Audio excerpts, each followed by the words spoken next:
We may not be able to influence the policies, but we can influence the markets that we will suddenly get exposed to.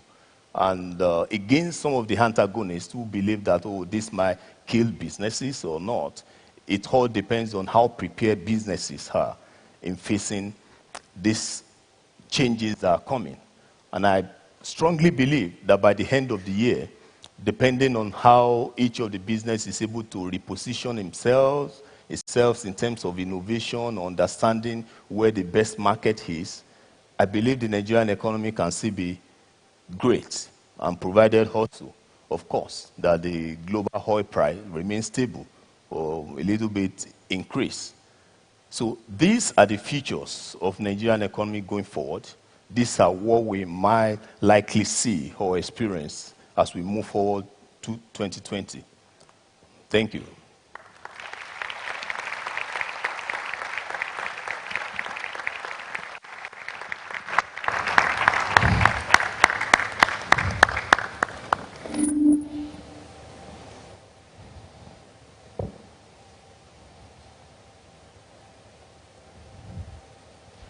Thank you very much. Okay. Full presentation. Another round of applause for him, ladies and gentlemen. You know, I did say that he was very special because he's an embodiment of wisdom and knowledge. Thank you very much, Dr. Omisakin, for that.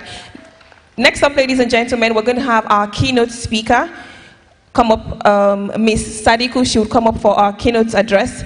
Please note that if you have any questions from the previous presentation or subsequent ones, please tweet at us at ElevationNG on Twitter using the hashtag Vantage Forum 2020. The video introduction will play right now.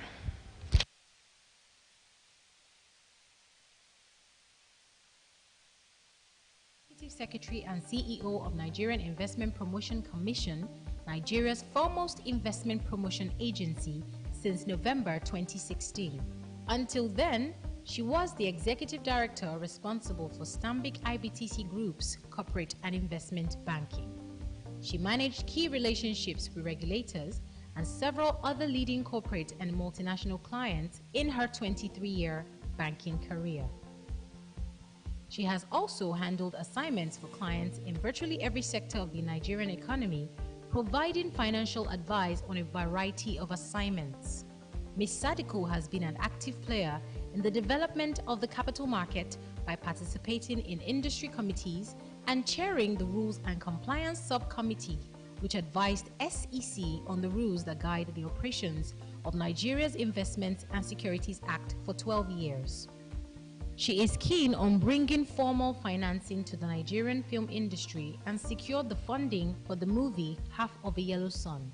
She was awarded the Eisenhower Fellowship for International Leadership in May of 2010 and was one of the 35 international women under 35 featured in the October 2007 edition of World Business Magazine. Ladies and gentlemen, delivering her keynote speech on the Africa Continental Free Trade Area, please welcome to Vantage Forum 2020, Ms. Yewande Sadiku.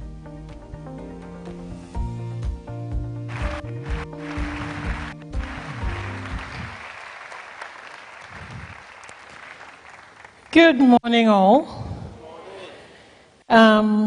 Sometimes when people ask me what I do for a living, I tell them I speak for a living. I speak at many events, I speak about Nigeria, but I've never spoken at an event like this. You know, there's something about the setup of the stage, the way the room is laid out, the energy of the audience. And I hope that I deliver to you the goods that you expect. I work for government. As the video said, I worked previously in the private sector. I was one of you. My object today is to help you better understand the African Continental Free Trade Area, an agreement and a topic that has generated a lot of emotion and discussion. But I wonder, as with many things that generate a lot of emotion and discussion, how many people are actually very familiar with it. So my object today, my primary task is to educate you is about. And when I finish, I will ask you whether you understood. As a teacher, I will see whether my students have, got the message. And by the way, for the lady who did the intro, this is not the first time I speak all the time. But it is great, that it is great to have this sort of audience that is open to many and open to every person.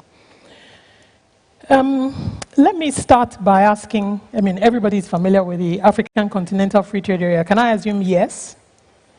How many people in this room have actually ever read the agreement, outside of the snapshots you read in the newspapers? Can I have a show of hands for those who have read the agreement? 1, 2, a few. I don't blame you. The reality is that I only read it as well because my job required me to. The way trade agreements are written, they're not exactly written in a manner that is that friendly or that accessible. So I'll try to break it down. Try in my discussion also not to use trade terms that you may find a bit heavy. I'm going to start first with a history lesson because I think that context is useful. It is particularly useful for us as Nigerians to understand where we started from. And I say this because there was a point when the agreement was negotiated before the signing that the Nigerian private sector put the brakes on and felt that Mr. President should not sign. But many may not realize that this actually started with Nigeria. In 1960, Balewa, Prime Minister of Nigeria, said at the time that he thought Africa should be one market, that Africans would negotiate better and have better power in the world if Africa operated as one. So the seed was actually laid by Nigeria in 1963. Then in 1991, in Abuja, there was a treaty that was signed that created the Africa Economic Community. That Africa Economic Community then led to the creation of 8 regional economic communities, including ECOWAS. So again, it was Nigeria that was at the forefront of driving this. So from 1963 to 1991, there was then not much done about putting this together. A Nigerian, Ambassador Chiedu Osakwe, was charged with working on delivering this thing that we had agreed in 1963 that we were going to put in place. He had worked at the WTO for 20-odd years with deep experience, WTO, the World Trade Organization, with deep experience of trade. A very proud Nigerian, the son of Ogidi. And if you heard him talking about where he was from, you would know that inside his heart, in every fiber of his body, he was Nigerian. So he was chosen to lead the team that negotiated the agreement. So it is not possible for Nigeria to have been better represented even in the negotiation of the agreement, which is why it was a shock to many of our brothers and sisters on the African continent when Nigeria did not sign initially. So that, the commentary that you heard at the time wasn't because people were wondering why Nigeria did not, they were not just wondering why Nigeria did not sign, they were confused because Nigeria started this 55 years before.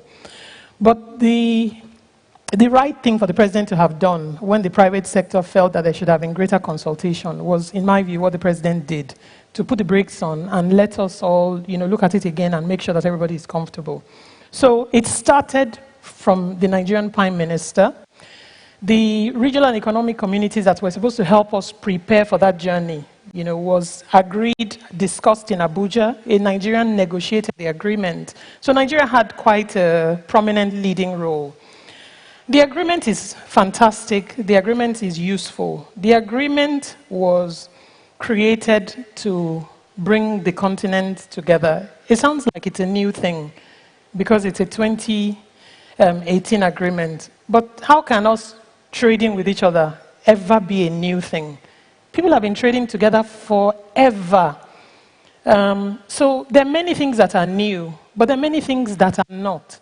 The fundamental thing that the agreement was supposed to do was to formalize, bring some structure to something that has always happened, and have rules for engagement. If you don't do this, this is what will happen. This is the manner that we expect you to behave. So if there are consequences for doing the wrong thing, it is documented and everybody understands it. But it cannot be that it was an agreement that first told us that we should be trading with ourselves. The other thing that the agreement did was to confer advantages on Africans trading with themselves. Not everybody here is a member of this church, but just imagine if we said, for anything you want to buy, first start from the people in the room. Their auditors, their accountants, their creative people, their salespeople. Instead of buying from those outside of this room, buy first from the people in the room. Imagine the economic energy that exists in this room and how it will benefit everybody in this room. If it happens that the things that you sell, you first have the opportunity to pitch it to people in this room outside of people outside. It will be better for everybody, no? But it will be somewhat of a disadvantage for people outside. So the object of the agreement was to give an advantage, to Africans trading with each other. And Dr. Omisakin, when he spoke, said that,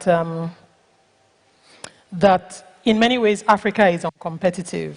That is true, but we will help ourselves better if you buy from your neighbor what your neighbor has, instead of leaving your neighbor trying to sell and going to buy from a different country. So that's part of the objective the agreement was supposed to achieve.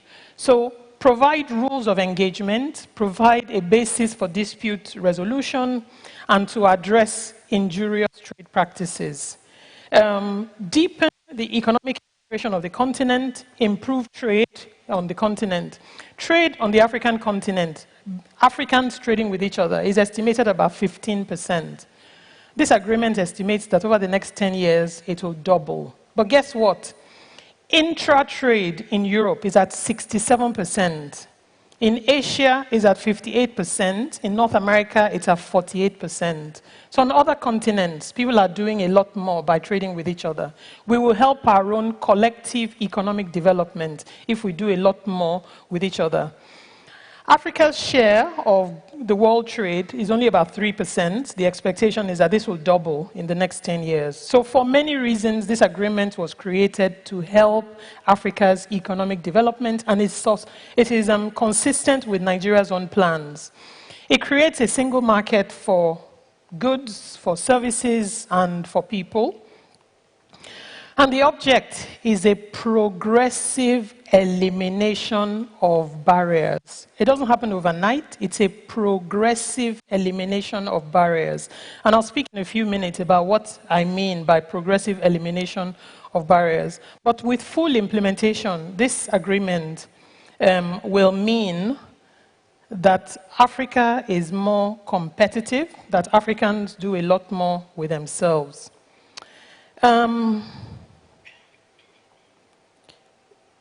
I'll talk on this before I talk about, trade things. The object of this agreement, like I said, is to provide some order, some rules of engagement for trade that we've always done with each other. I know that sometime during the Q&A, this is going to come up about the closure of Nigeria's borders, so I'm going to speak about it. Because people say, if we want to, because of the AFCFTA, we should not even be closing our borders. But remember, I said it was about rules of engagement. The rules only work if everybody plays by the rules. As I mentioned, this protects, I said Africans, but I use the word Africans loosely. It is actually those who operate on the African continent. And when the previous speaker spoke, he also spoke about most people want to trade with Africa, they don't want to invest in Africa.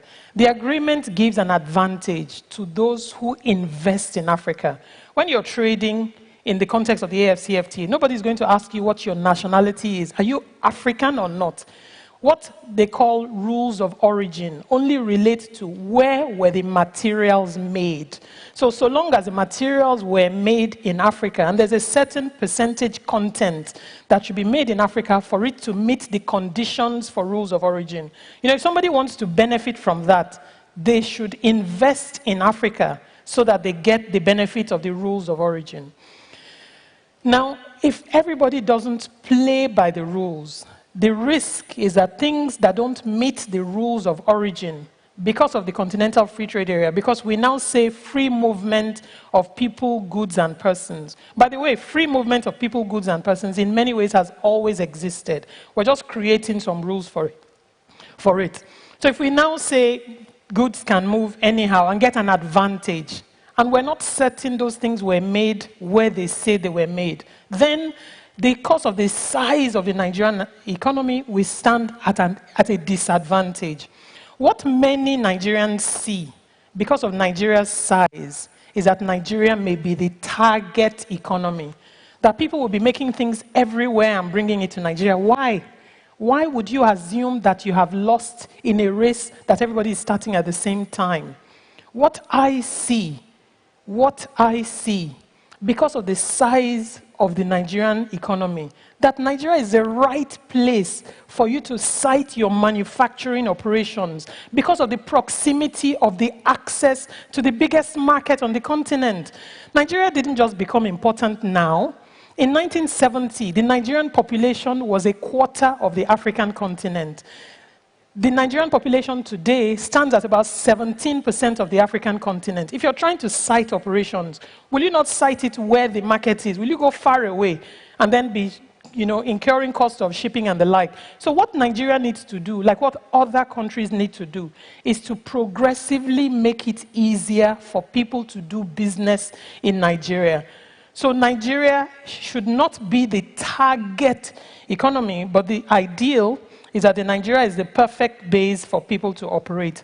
Now, in relation to the closure of the border, if everybody doesn't obey the rules, then we have a problem. If you have a very mild problem, you go and buy Panadol, you buy some analgesic to sort yourself out. If you have a serious problem, you talk to real specialists. If they give you very painful medicine, doesn't matter how painful it is, you will take it to make sure that you fix the problem. Nigeria's reaction to the fact that all our neighbors don't obey the rules of origin, if I look at it from a trade and investment perspective, there are many other reasons why the border was closed, but if I look at it from a trade and investment perspective, was the motivation for the border closure. We have this agreement that we've all signed, the timelines of which will kick in soon. If everybody doesn't obey the rules, then we have a problem.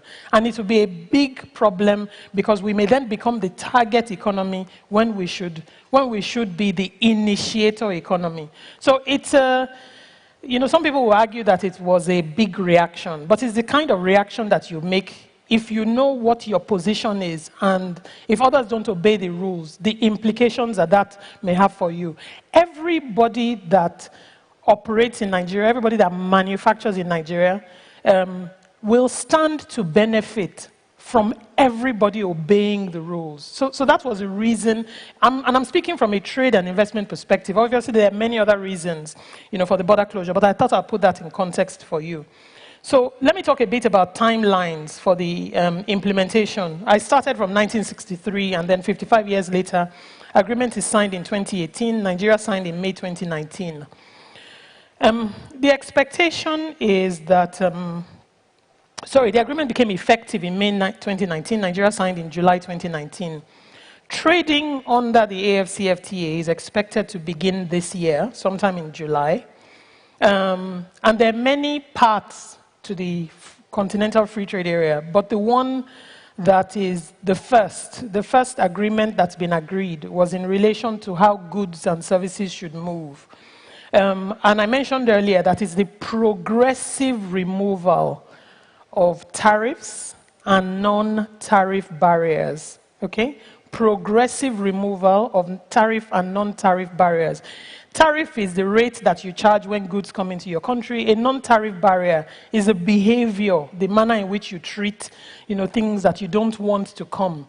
because you treat them in a particular way. So for things that meet the rules of origin, the object is gradual removal.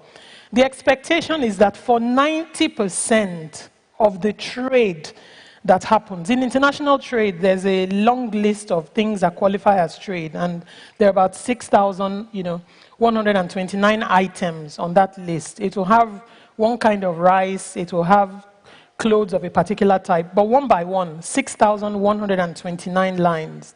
For 90% of those, for trading on the continent, no tariffs, 90% no tariffs, but this will happen gradually, progressive elimination, and it's expected to happen over 5 years.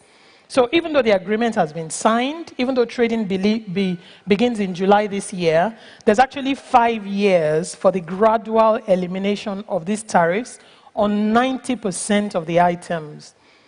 Because Nigeria is part of ECOWAS, a customs union, the preference for ECOWAS countries is that we have 10 years for this gradual elimination. So it doesn't even happen overnight.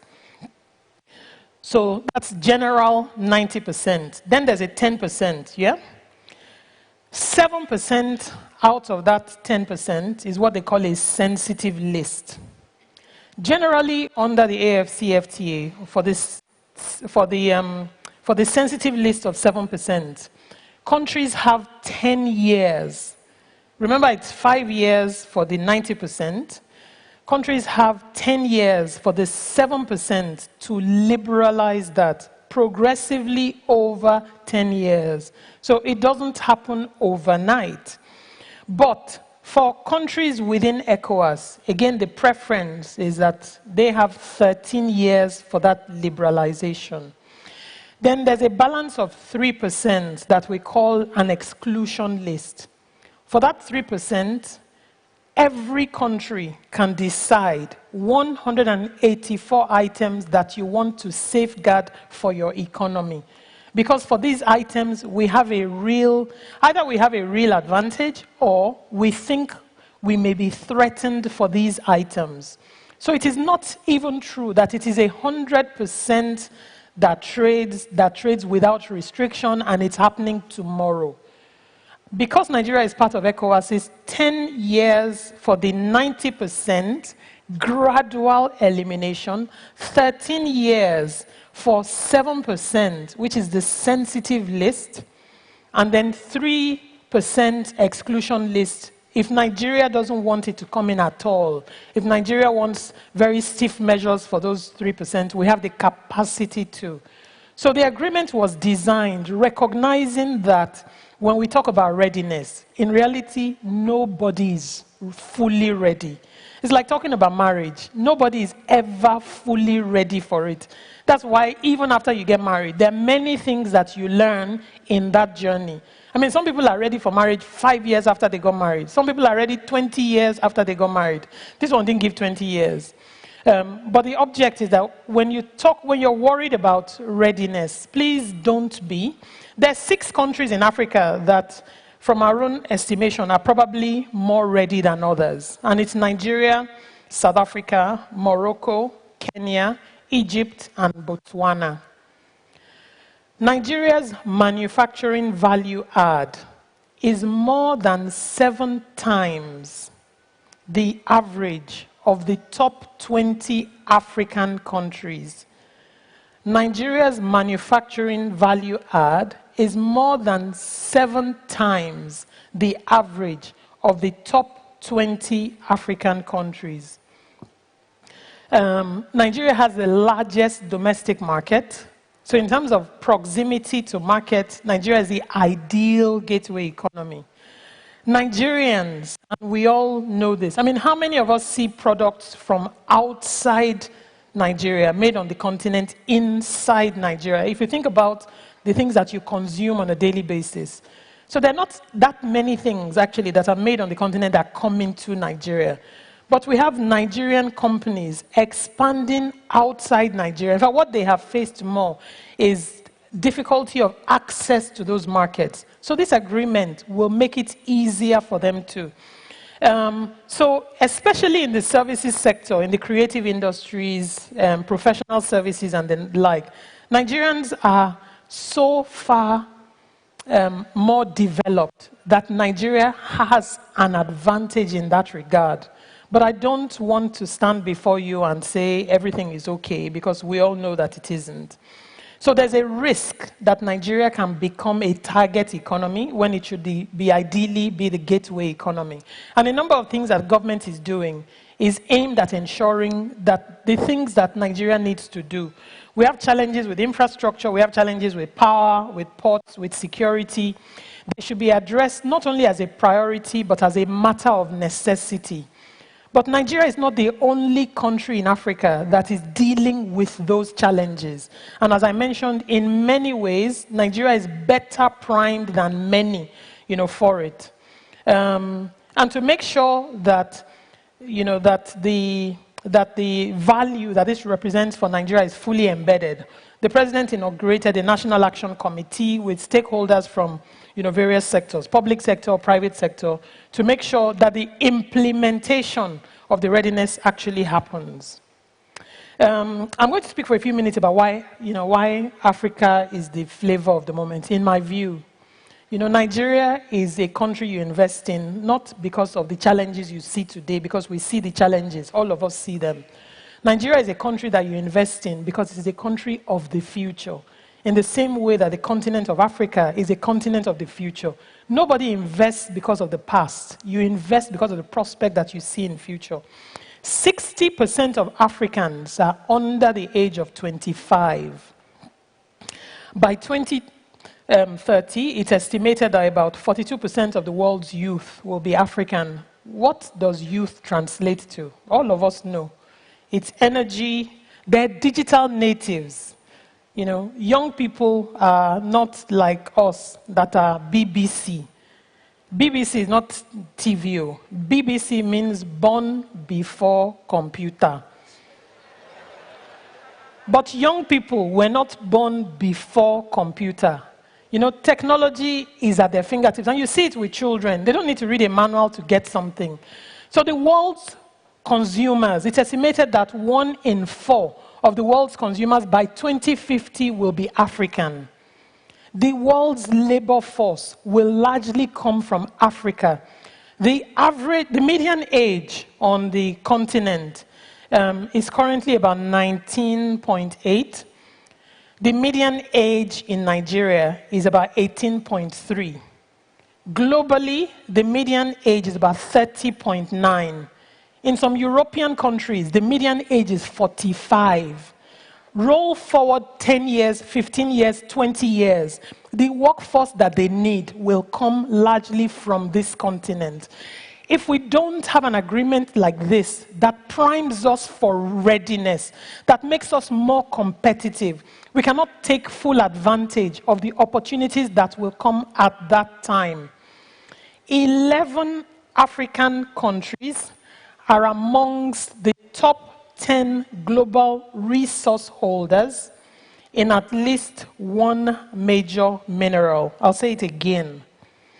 11 African countries are amongst the top 10 global resource holders in at least one major mineral. 88% of the world's platinum is on the continent. 84% of the world's chromium, 60% of the world's diamonds, 49% of cobalt, 40% of bauxite, 40% of gold, 32% of phosphate. What do we need to translate these things into economic value? We need skills, we need capital, we need marketing resources. We want to make sure that in the transformation of this potential to value, Africans play an even greater role in that transformation. But come it will. It is only a function of time. So the consumers of the future, the workforce of the future. Now, why Nigeria? Why is Nigeria so hot? As I said, Nigeria has always been an important country. Even in 1970, a quarter of the a quarter of the population. And the leadership that Nigeria provides on the continent is invaluable. We have the largest economy, we have the largest population, but in my view, the value that Nigeria represents is more than geology, is more than geography, and is more than population. You hear it and you see it and you feel it. It is the energy of the Nigerian spirit. There is something about it that is indomitable. That it doesn't matter what the challenges are. It is difficult to hold a Nigerian who wants to go somewhere. It is difficult to hold him down. I'm not telling you something you don't know. This is a matter of fact. So instead of starting this race feeling like we are not ready, we ask, who is more ready than we are? Tell me what country on the continent. And I've told you the 6 countries on the continent that we think, have they're more ready than most. But even the most developed economies, when integrations like this happen, in reality, nobody is fully ready. And the strategy of most is to use the fact that the agreement is in place to do what they need to do to drive their competitiveness. So please be assured that in the essence of the Nigerian spirit, in my view, that entrepreneurial energy, that eternal optimism, that indomitable spirit, coupled with the things that nature has blessed us with, I believe Nigeria stands materially to benefit from this agreement. But the things that we need to do, we really need to do, because there is a risk that Nigeria could be the target economy when it should be the gateway economy. So the things relating to hard infrastructure, they're things that we truly need to fix. What else should I talk about? What else should I help? Do you feel like you better understand what this agreement is about? So there's some elements of the agreement that have not been negotiated, and I'd like to leave you, with this. There's a part of it that relates to investment. If countries want to invest in each other, what rules should operate? How should intellectual property be treated? And intellectual property is particularly important for us, especially in Nigeria, because of the energy of Nigeria's creative spirit. And if you look at the biggest companies in the world, it's not based on minerals. I mean, all the Googles, the Amazons, the Apples, they're based on intellectual property. They're not based on brick and mortar. So it's important that Nigeria's interest in that regard is also protected. But there's also a protocol on competition policy that needs to be negotiated. Now, these lists that I talk about, the general list, the sensitive list, and the exclusion list, every 5 years, the exclusion list in particular can be amended. But the exclusion list, and those representing the private sector on the government committees, it is important that the things that Nigerians want protection on are covered in that item. But the object of the Continental Free Trade Area, fully implemented, I see as bringing toys. If we say in this room, everybody bring your toys to share with everybody else. Those who have, I don't want to show myself up now about that I know about games or I don't know about games, but those who have the best games can share them and play with things they don't have. Nigeria already has the most games that it is bringing to the table. So Nigeria can play with games or toys that it didn't have, but you still have the most, and we should not be fooled by that. I will leave you with this expression that we often say in Nigeria: Naija no dey carry last. Unless Naija no wan run, no. But if Naija wan run, Naija no dey carry last. Do you all agree? I hope you feel now that you have a better understanding of what the African Continental Free Trade Area is about. Thank you very much.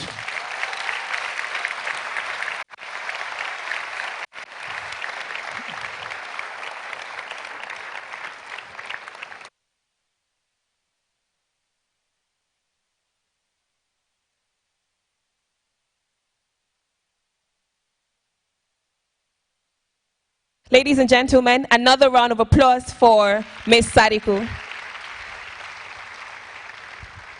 I like how the presentation was so down to earth, right? And very informative, right? So if you have questions, please remember to tweet at us on Twitter, using the hashtag Vantage Forum 2020 at ElevationNG. We're going to have a very quick video introduction about the Elevation Church in a few seconds.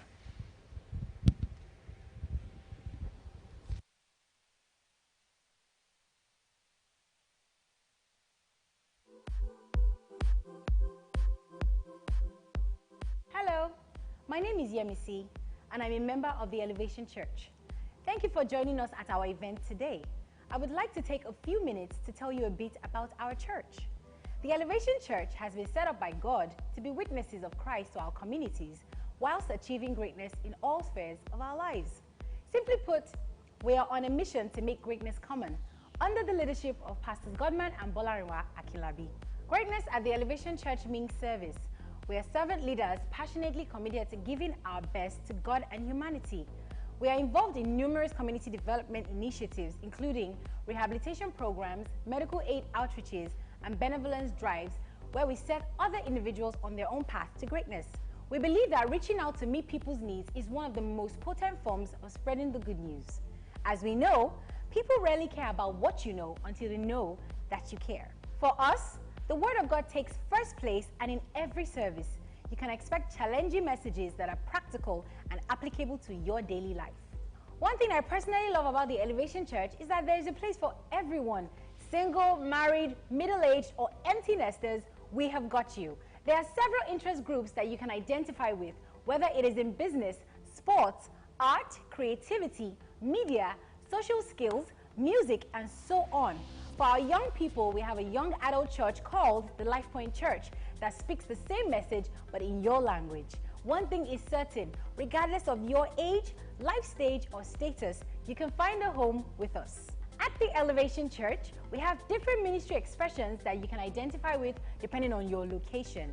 We invite you to visit any of our centers on the island and mainland, as well as our young expression, the Life Point Church. You will have a blessed time. You can also plug into our vibrant online service, which has rich and carried content that will keep you engaged. To know more about us, kindly log on to www.elevationg.org. Thank you for listening. We hope to welcome you soon at one of our centers. God bless you.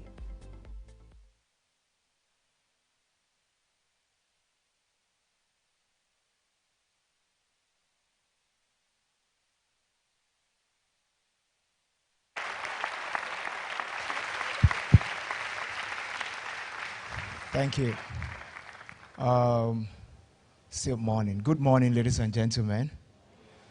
It's good to have everyone here this morning, and I'm sure this has been very informative and very enlightening for all of us. I want to welcome everyone who has come here for the first time to be a part of any event of the Elevation Church. You're most welcome. People joining us online, I also want to welcome you very specially to Vantage Forum 2020. By the way, the two speakers have done, a fantastic job, and I think we should appreciate them one more time.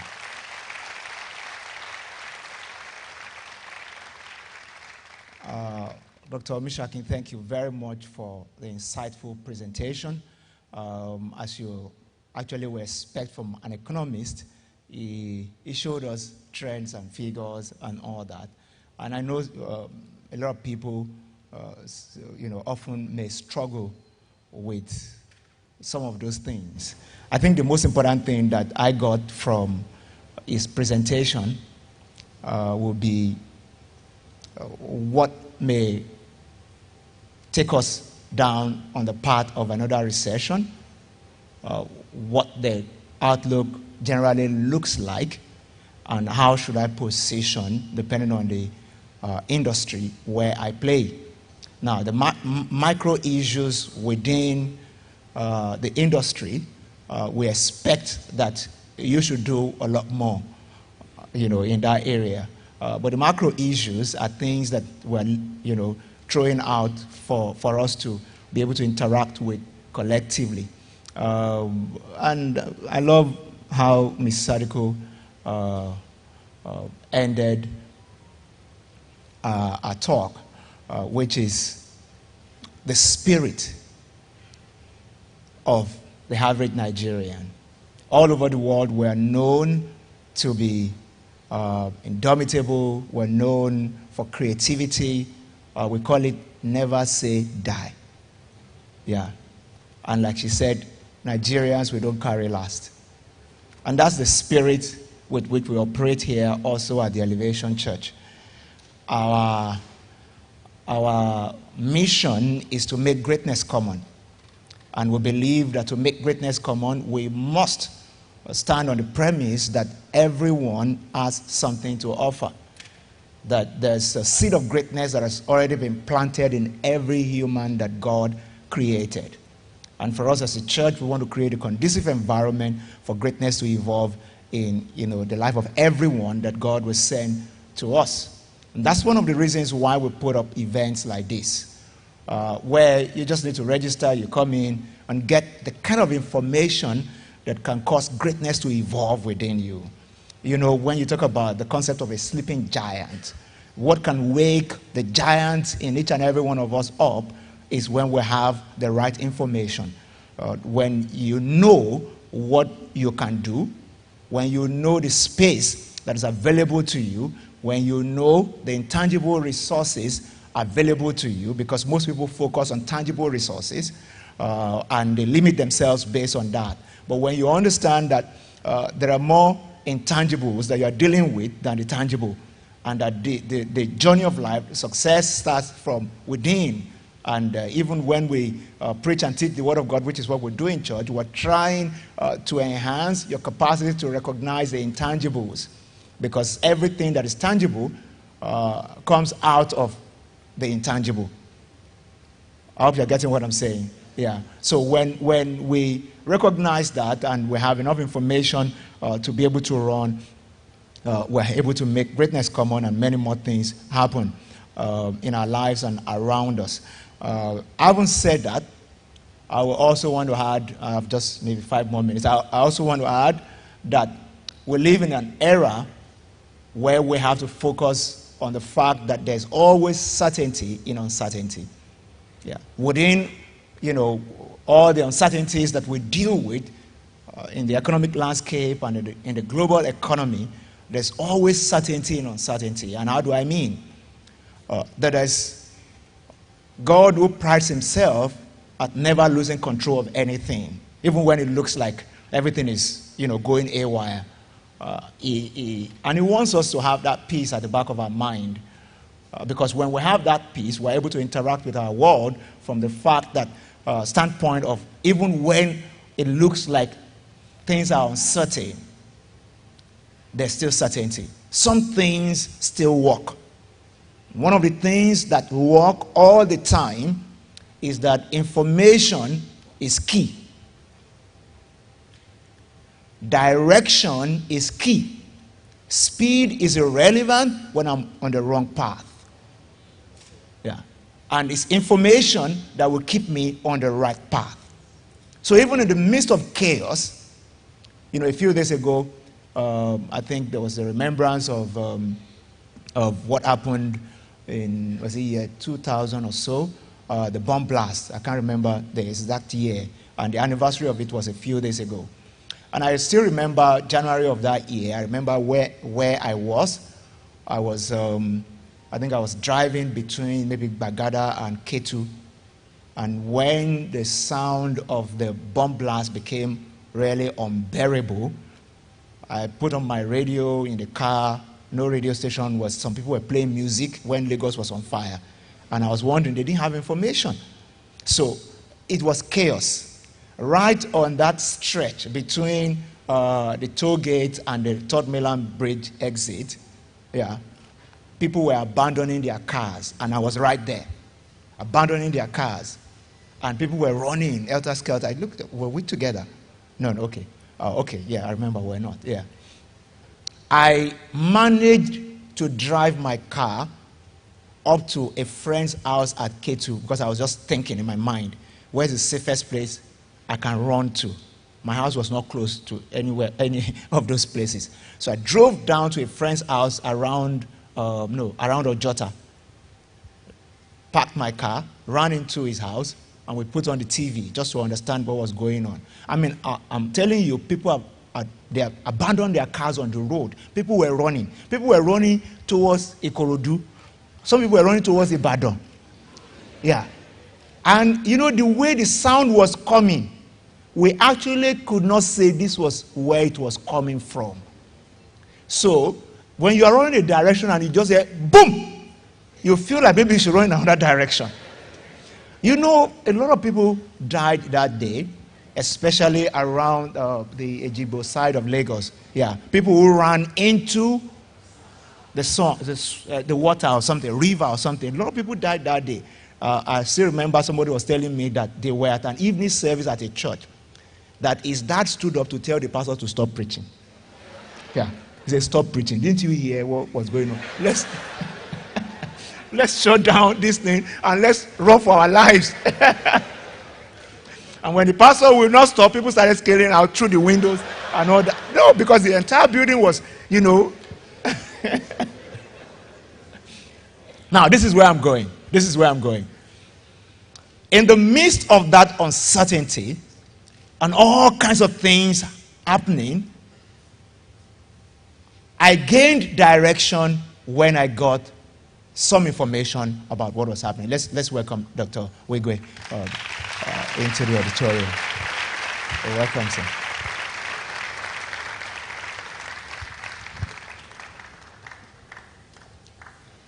So, you know, in the midst of all that, the moment I got the information that it was the military cantonment at Ikeja, that this was happening, and all that, where I was at my friend's house at Ojota, I was there till almost midnight, but at least we had information that this was what was going on. I could plan the next day. I knew the entire Lagos would not burn down. I didn't have to run to Ibadan, like some people are running out of Nigeria right now. Yeah, I didn't have to, you know, do any other thing. I just stayed put. This is a major reason why we do what we do. To put the right information in your hand, for you to believe that there's always certainty in uncertainty when you have the kind of knowledge that is applicable for that time. My belief is that for everyone seeking the right information at this time, for everyone still putting your hope in God, for everyone who understands that apart from just believing in God, you need the right information, that when things start to shape out, you're going to be on the better side. Can I get an amen? I'm a pastor. All right. Yeah, you're going to be on the better side. I must also say this before I take my leave, that one of the things I'm doing with pastors generally around Nigeria and around Africa is also to help them to understand something, which is what we tend to want to do well here at the Elevation Church, which is an understanding of the fact that the God that we serve is a God of miracles. But God doesn't want me to pray for miracles like every day, certain kind of miracles, like the miracle of what to eat. The only time that God gave the miracle of what to eat every day was when the Jews were in the wilderness. And the wilderness experience created a premise for a daily miracle because they were in the wilderness. One of the things that makes the wilderness experience peculiar is that there's no premise for sowing and reaping. You couldn't walk. I hope you're still with me. You couldn't walk. The moment there's a premise for work, Israel got to the border of the promised land. I think the place is called Gilgal. So manna ceased. And why did manna cease? Because now, according to I think Genesis 8:22, if the heart remains, seed time and harvest shall not cease. See, that verse only speaks of the fact that this world is governed by principles. And when you obey principles that govern life, you bring forth, you produce, you become fruitful. So, except somebody can tell me here that the Nigeria of today is a wilderness experience,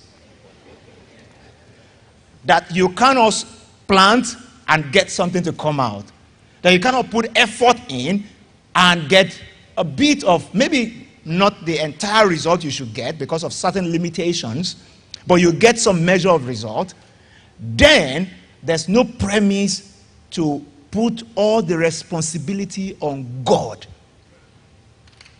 to change your business.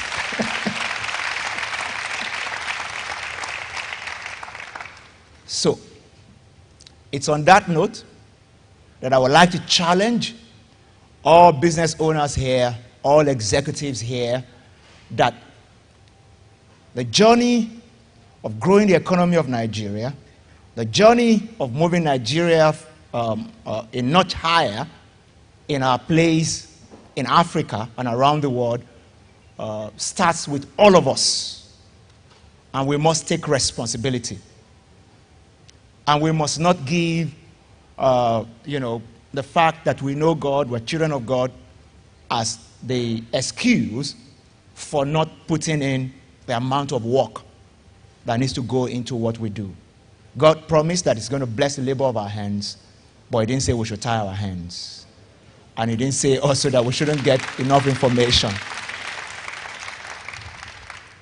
Lastly, if it's your first time ever at any event of the Elevation Church, again, I want to welcome you very specially. And I would want to ask, if you don't mind, what's the value of what I want to do? Maybe I just want to see your face. So if it's your first time ever at any event of the Elevation Church, can you wave a hand? Wow, wow, wow, wow, wow. This is quite a number of people, actually. Quite a number of people. Because we believe that you registered and you did not get crashed, we already have your details. And we're going to send you some more information about some of the events that we believe may interest you, especially around business, the economy, and stuff like that. And we look forward to having you perhaps also worship with us at any of our events at the different locations where we exist in the city of Lagos. Thank you very, very much for coming to be a part of this. Can we put our hands together for them?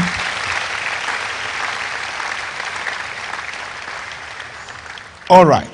I want you to look at your neighbor for me and tell your neighbor, say things are getting better in 2020. I say by the time this year is over, I will have something to celebrate.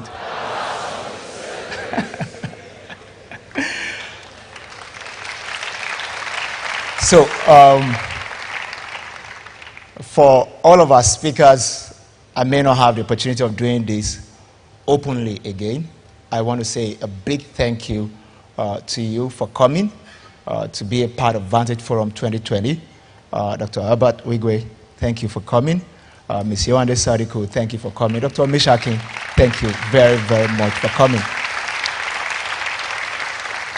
On the behalf of the trustees board of the Elevation Church and the pastors board and our leaders and members, we appreciate you and we thank you very, very much for coming. I think we will take a video and then we're going to take the next speaker, and after which we will break into. Oh, you want to come? Yeah, please come. Let's welcome her. She's also doing a fantastic job.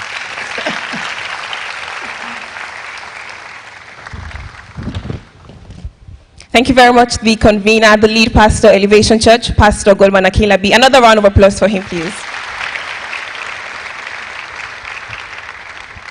You know, in the words of Kofi Annan, like I said earlier, knowledge is power, but information is liberating. I do hope that we're having an amazing time so far. Yes? Yes? All right. So the next speaker is someone who is so dear to my heart. Apart from being an astute business leader, He's my father and a mentor. Ladies and gentlemen, we have Dr. Herbert Wigwe, and his video introduction will play very shortly. Dr. Herbert Wigwe is a seasoned Nigerian banker and entrepreneur.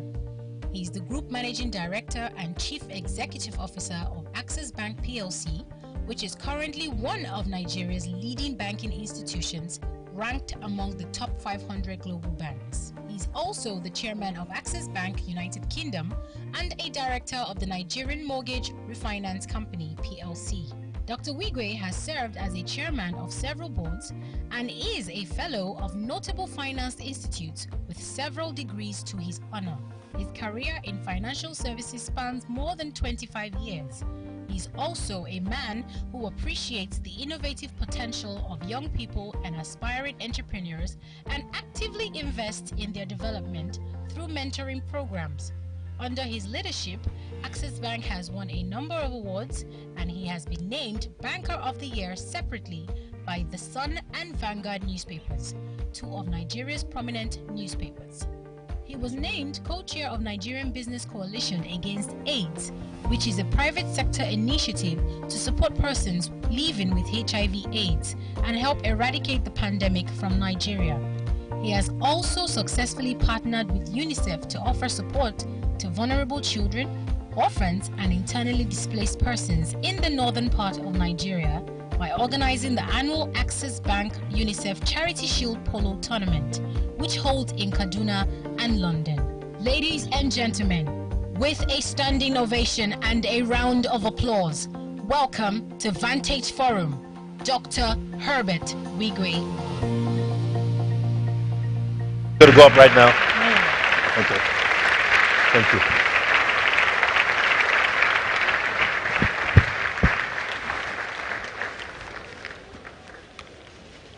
I almost could not recognize myself.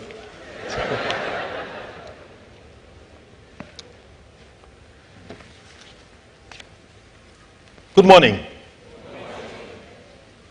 I think there's something that has to do with names. To know that Pastor Godman is a man of God. Did his parents know that before they named him Godman? Anyway, welcome. The African Continental Free Trade Agreement, with its accompanying removal of tariffs from about 90% of commodities, could be the most important opportunity offered to African countries for a very, very long time. Now, in all my career, at least in banking, which has spanned about 30 years, I've had the privilege of traveling to at least 40 countries in the continent. And I can tell you that the absence of a proper regional or continental body is something that has affected the growth of the entire continent. But let's just imagine what would happen 10 years from now. Are we going to be seated out here, perhaps in this room, and asking ourselves, just look at how well we've grown. Look at what has happened to our businesses. Look at what has happened to employment. This is the greatest thing that Africa could have done. For those who have studied China and gone back like 25 years in China, it is the same story. And as China chose to pick up with that large size, large population, we started seeing double-digit growth as far as GDP is concerned, now at about 6-point-something%, which is making sure that that country is growing in leaps and bounds every year. Ladies and gentlemen, this can only happen, though, if and only if we can overcome the barriers to the implementation of the Afka agreement. Well, let me start again by thanking Pastor Godman Akinlabi for arranging this kind of forum and putting this annual event together, and I think it deserves a round of applause.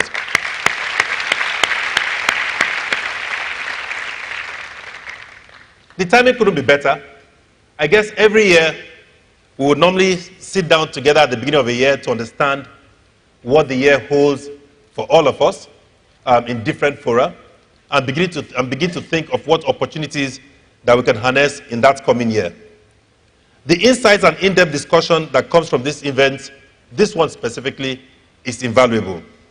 But I think my topic is a big one, in the sense that it will challenge all of us to embrace the enormous opportunity in front of all of us. So this morning I will focus on the topic, how Nigerian businesses can use innovation to position for opportunities offered as a result of the African Continental Free Trade Agreement.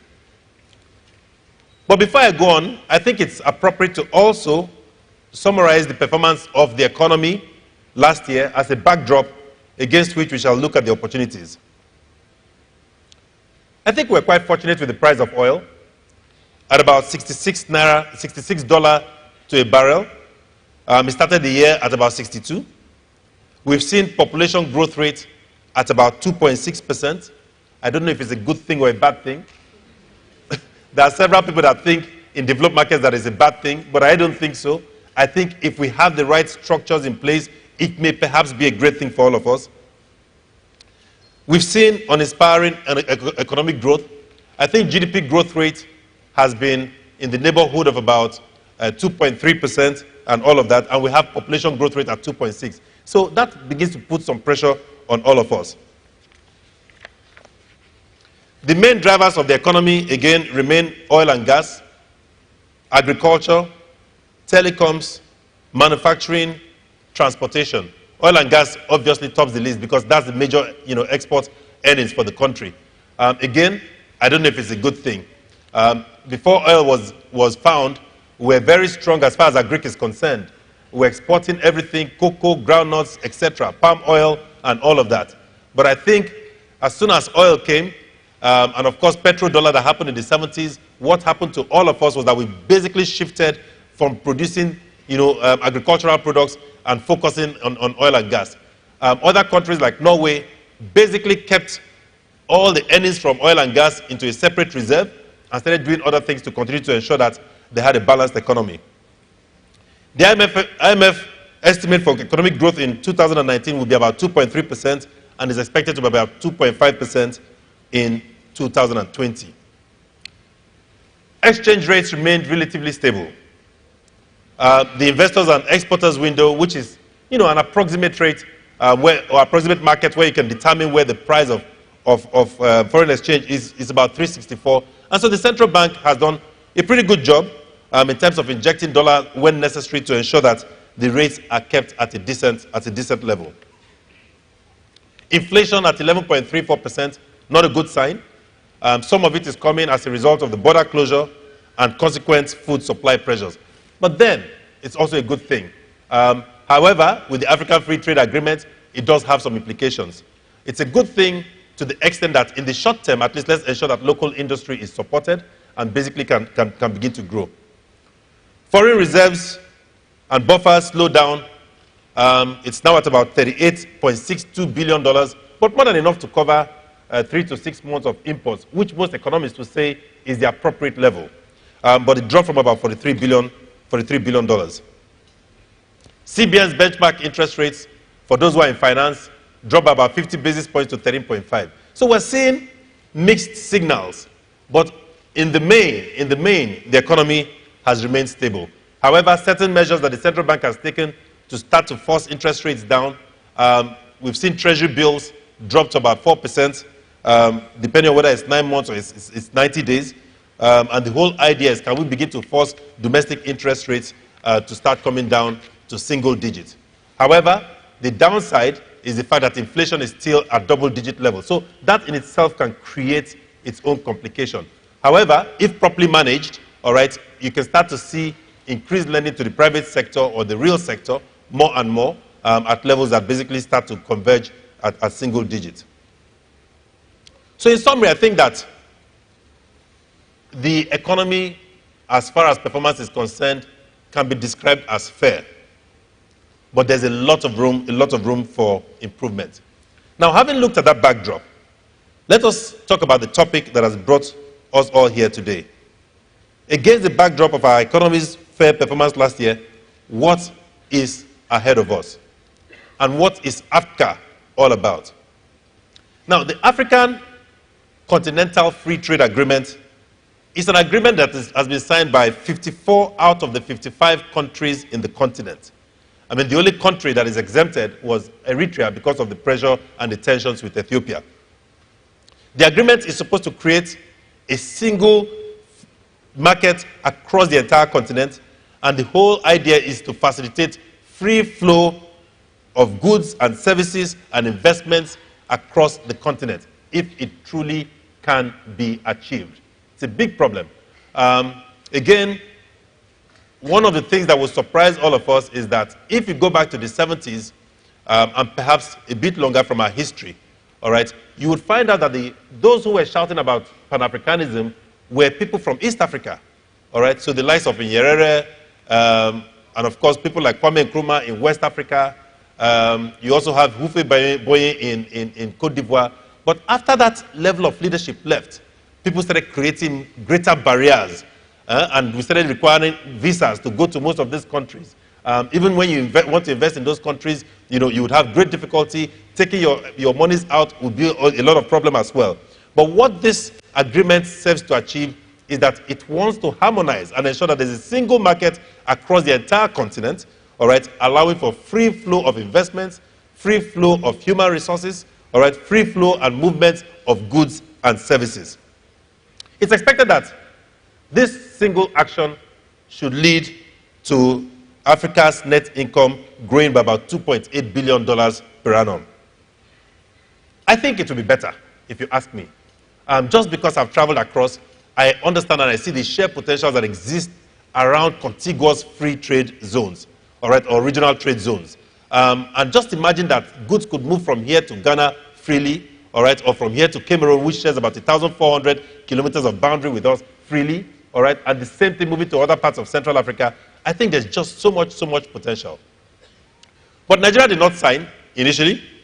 And of course, we had doubts as to whether the agreements would hurt local industries.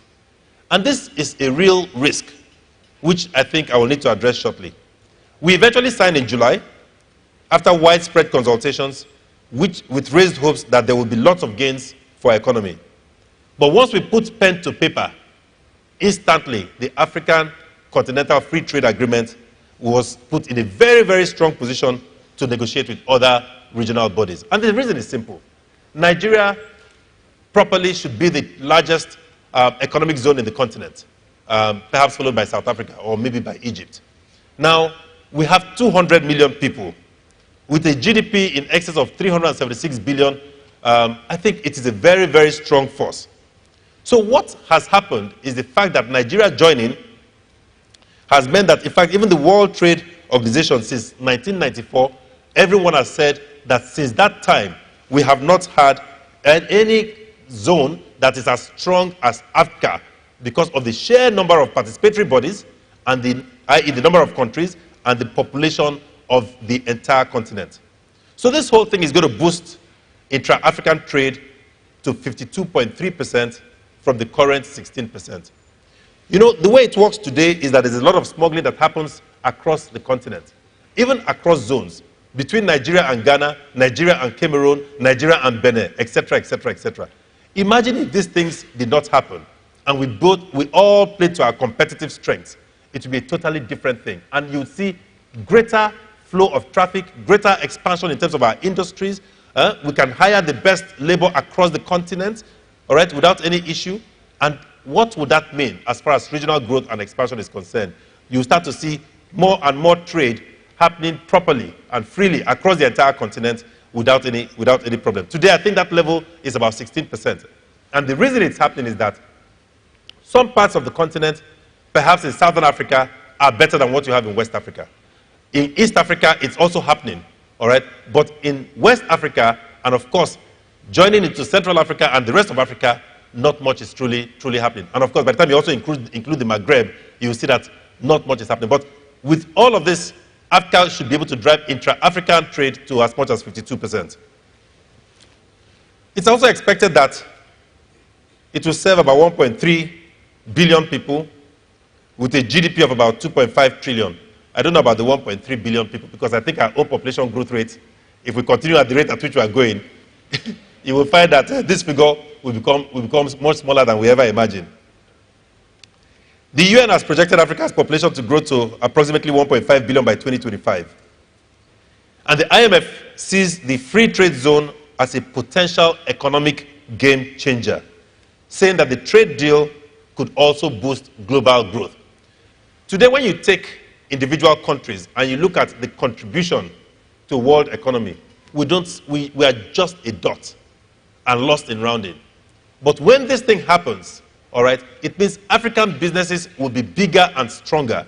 It means that the contribution of the entire continent, all right, when placed, all right, at, side by side China or India, etc., all right, will become a lot stronger. Now, you can say that we are a continent. India, all right, does not represent a continent because it's in Asia. But if you look at the relative sizes of the continent in terms of population and all of that, our own contribution can continue to grow bigger and bigger. It also believes that eliminating tariffs could boost trade across the continent by 15 to 25% in the medium term, but this number could double if non-tariff barriers are reduced as well. There are several tricks that countries play. They can take away tariffs, but they can also create various barriers to entry. And so at the end of the day, those non-trade tariffs can also stifle growth. The whole idea is for us to ensure that we have a transparent mechanism to ensure that the tariffs are taken off and non-trade tariffs are also removed if this whole thing is to make sense. So what opportunities does Afka present to Nigeria? I've said several of them, but I'll mention again. Business expansion, removal of tariffs, infrastructure development, creation of employment, and value creation. Let's look at all of these one by one. Businesses can now leverage the free movement of people and goods and services to expand their operations across the African region. There are several of them that are already doing it, but I think this can only make it stronger. One name that comes to mind is Dangote and what they're doing as far as cement is concerned. I think Afka can only make it better because I know that they've been suffering non-trade tariffs across the entire continent. What does that mean? You now have an institution in Nigeria that will be stronger, bigger, and much more competitive. Of course, employing the best hands across the continent as well as Nigerians. And so, in terms of operations, you can have that type of institution growing. There are several other industries. In the financial services sector, the same thing. All right? In other aspects of manufacturing, the same thing. So one of the benefits is that it just leads to institutions that have comparative advantage, expanding their operations, and of course becoming more and more competitive given the growing size. Nigerian manufacturers can get cheaper labor from other African countries, which make our products more price competitive. Expansion also allows businesses to enjoy economies of scale. So all it just means is that any business operating in Nigeria stands to benefit even more. And I'll tell you why. With 200 million people, you already have a captive market. Now, once you have Afka in place, what it then means is that we have an expanded market, and because of the share economies that we're operating within, as far as Nigeria is concerned, we can reach out to several other African countries and become even more competitive than the same industries operating in those local markets, simply because we have the economies of scale out here in Nigeria. The central bank has come up with several policies, one of which is that local banks must take their loan-to-deposit ratio to as high as 65%, which is a very high level, given how the economy is structured today. But begin to imagine what this means with increased SME funding that is happening more and more. It means even our SMEs, as they are today, all right, will become more competitive. The definition of SMEs may in fact even change because they'll be larger than what you see today because of the larger markets that they will be addressing. These are all the benefits that come to Nigeria, particularly because we also have a large captive market. Imagine the removal of those barriers. It means Nigerian businesses now have, apart from what we have today, an expanded market for us to operate in and become much more competitive as far as present is concerned. Made in Nigerian goods can become much more, from a pricing standpoint, can become much more competitive with other African commodities. And I'll tell you why. Again, just because we are Nigerians and we have a captive market, it means that from an economy standpoint, we are better placed. Now, begin to imagine that that market is expanding beyond your local market. It just means that at the end of the day, if we position ourselves properly, we are in the best place to take the advantage of Afka. But a couple of things need to happen. We will need to enhance the quality of our products to gain a large market share of the African continent. Particularly as you move towards Southern Africa, where the quality of goods are stepping up. If you don't have good quality products, then you have a problem. If we are to enjoy the opportunities of this agreement, our government will need to provide much better infrastructure, which is vital to enable free movement of goods and commodities. So, I know there's a lot which we've started doing as far as road is concerned, but the rail services need to be utilized and expanded. All right? That is the only way that we can move goods across the country. And of course, when you start having intracontinental linkages as far as rail is concerned, it gets easier to move huge volumes of goods across the continent and at a cheap price.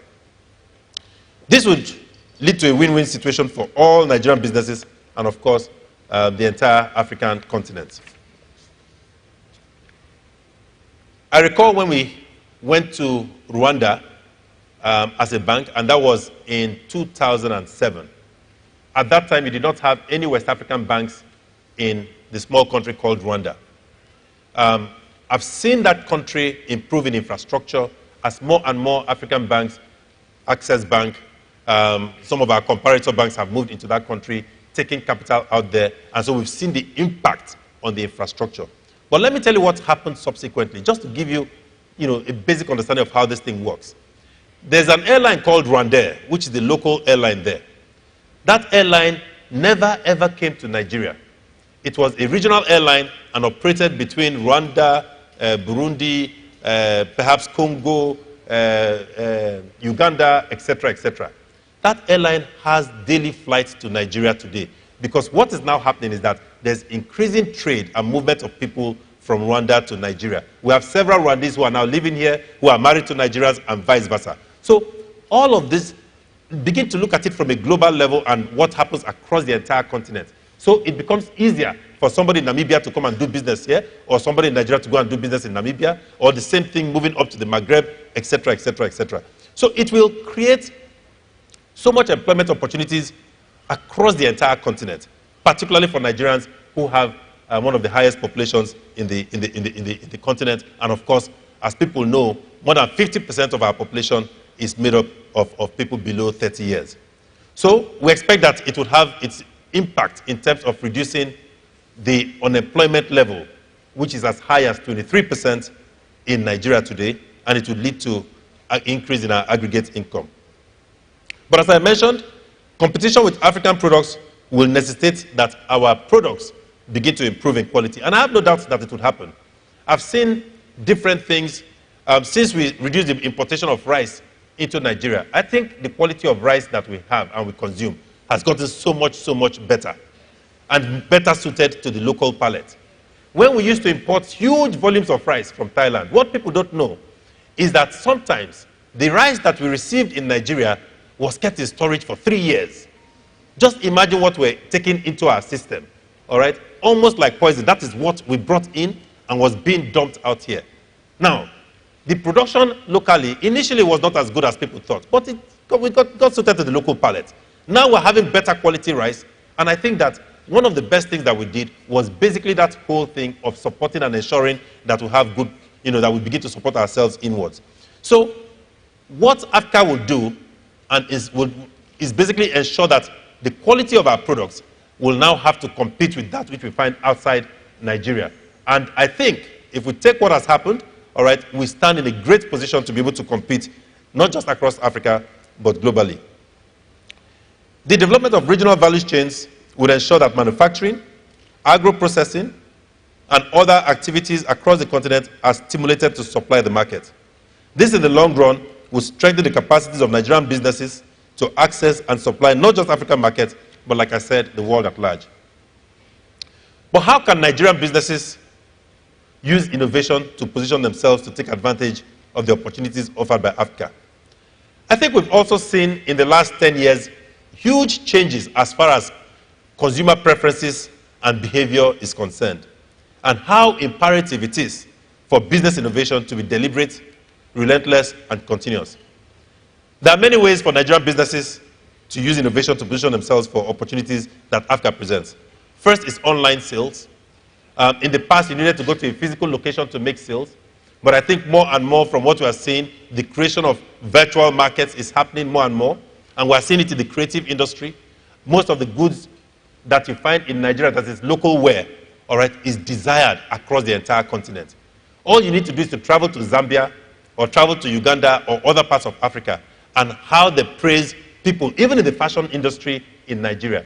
Imagine that we could do online fashion, online sales for products that are created in Nigeria. What would that mean? So we're moving from the analog ways of trading or selling and all of that into more digital ways of making sure that sales would happen. We have e-marketing, we have niche marketing, customer focus, and of course, a strong online platform. These are a few of the factors that will be critical for Nigerian businesses to put in place in order to be able to stimulate and take advantage of competition across the industry. We have available statistics that says that last year, there were about 525 million users, internet users, with an internet penetration of about 40%. Now, it's clear to me that in Nigeria, from what we're seeing, we have 120 or 150 million people who are actually on mobile telephones. I also know that perhaps about 40% or 50% of that are using feature phones. But the way technology is going, most of these people would start using smartphones, if you like, over the next couple of years. And all of these things are part of the infrastructure, if you like, for online sales, for digital sales, etc., etc., etc. Now, we can replicate this across the entire continent, all right, because ability to even sell smartphones, all right, is growing, and the price at which it is being sold is coming down. So I just think that, yes, today it is 525 million people. Perhaps in 5 years' time, it may be 1 billion people who will be able to access online sales, digital sales, etc., etc., etc. And I think businesses can leverage on all of this for sales and grow their consumer base and increase their bottom line. We can also leverage the use of Google and social media, such as Instagram, Twitter, etc., to reach our consumers and, with the products and services that we have to sell. So it is important for Nigerian businesses to basically start to think of new ways, all right, to reach the consumer, considering the fact that we have a population in excess of 1 billion people. We must understand the needs and behaviors of our customers, particularly across neighboring African countries. Sometimes we paint the continent with one brush, but I can tell you free of charge that what you see happening in Nigeria is not necessarily what you see happening across in Benin or in Congo, etc., etc. And the mode of sales across all of them is different. In banking, I'll give you an example. We came up with a product which is WhatsApp banking, which happens in Nigeria. But I promise you, if you go to Congo or to Zambia, that product is better utilized than what we have out here. Now, there are several reasons, some of which have to do with the nature of infrastructure that they use. Some of it has to do with the GDP per capita of those countries, etc., etc. But the simple point I'm making is that in whatever we're doing, because this continent is going to become one as far as trade is concerned, we must begin to understand very, very intimately, all right, these consumer preferences of people across the entire continent. But just before we start getting excited about Afka, we must be very mindful of the challenges that come with it. So the same way it can act as an advantage, it can also be an issue if certain things are not done. Poor infrastructure will be a big challenge. If we don't improve our road networks across the country, we can be big, but not as effective as we should be. If we don't take advantage of the improving rail networks, it can also be a barrier to serving people across the country and across the continent. Insurgency is a problem as well. The issues around the northeastern corridor of the country can also be a big issue which all of us must think about. Because if we don't solve that problem, all right, being able to serve people across neighboring countries will be a problem, or we can also be opening up ourselves to greater issues as far as insurgency is concerned. Also, as good as Afka is, it also brings with it the greatest levels of income disparity of any continental free trade agreement. So, if you go across Africa, you will see great levels of income disparity that you've never seen before. If you go to Central African Republic, the level of poverty makes Nigeria look like being in the United States, for instance. And that is the reality. All right? So, you will see huge income disparity, and if you don't make sure that you take all of that into consideration as you build what you're doing, it will be an issue. While Afka will boost the continent's manufacturing capacity and attract more regional trade, and some countries will benefit from it while others will not. So countries like South Africa will benefit from it because of the quality of its goods and services, and because obviously they have a huge manufacturing capability. All right, countries like Nigeria have to struggle to make sure that we are able to compete in a very, very profitable manner. But by far the greatest threat is what we see coming from Asia. If we see Asian and Chinese goods being used to exploit this agreement by dumping of goods in Nigeria at zero tariff, it will hurt domestic producers. So we need to think about it in its entirety, all right, to make sure that if we are working like this across the continent, we are working as a united team, all right, not taking advantage of what is happening coming from Asia, coming from China, that can distort the pricing structure of the entire continent. The establishment of free trade zones could hurt local industries that have only survived because of government protection. So I mentioned that earlier on. Yes, we've closed the borders, so it has made some industries better. But when you take off all of that and you take out tariffs, we had better be ready to compete. Otherwise, it can be a big problem. So these obstacles I've mentioned exist, but we must take all the necessary steps to manage these risks and, of course, improve and overcome these challenges. Because I think, in the main, there are more benefits, all right, than challenges that we see. So it's a tremendous opportunity for us to move our country forward in several ways: in agriculture, in import substitution, in small-scale manufacturing, in infrastructure development, construction, power, and we can go on and on and on. But these challenges and the opportunities that the agreement offers, as far as I'm concerned, will provide the necessary stimulus that we need to start to move away from oil that we all rely on today. Moving away from oil does not mean that we will not take advantage of what happens in the oil sector, but it just means that the contribution of oil, even to export earnings, must be reduced if we need to run a diversified and a much more robust economy. But for me, as a businessman and a banker, there is no better or exciting time than now. In Access, we are consistently repositioning ourselves and reinvesting in our people and IT infrastructure. We saw this day coming, and so we started growing ourselves across the continent, in Ghana, in where you have the huge trade corridors. And so we are present in several African countries today. We have the largest population, or rather the largest customer base than any other institution. But I tell you something, even as you grow, all right, you have to get ready for the pangs of growth and the pains that come with it, even in this continent, because there are several pains, some of which you cannot even begin to imagine.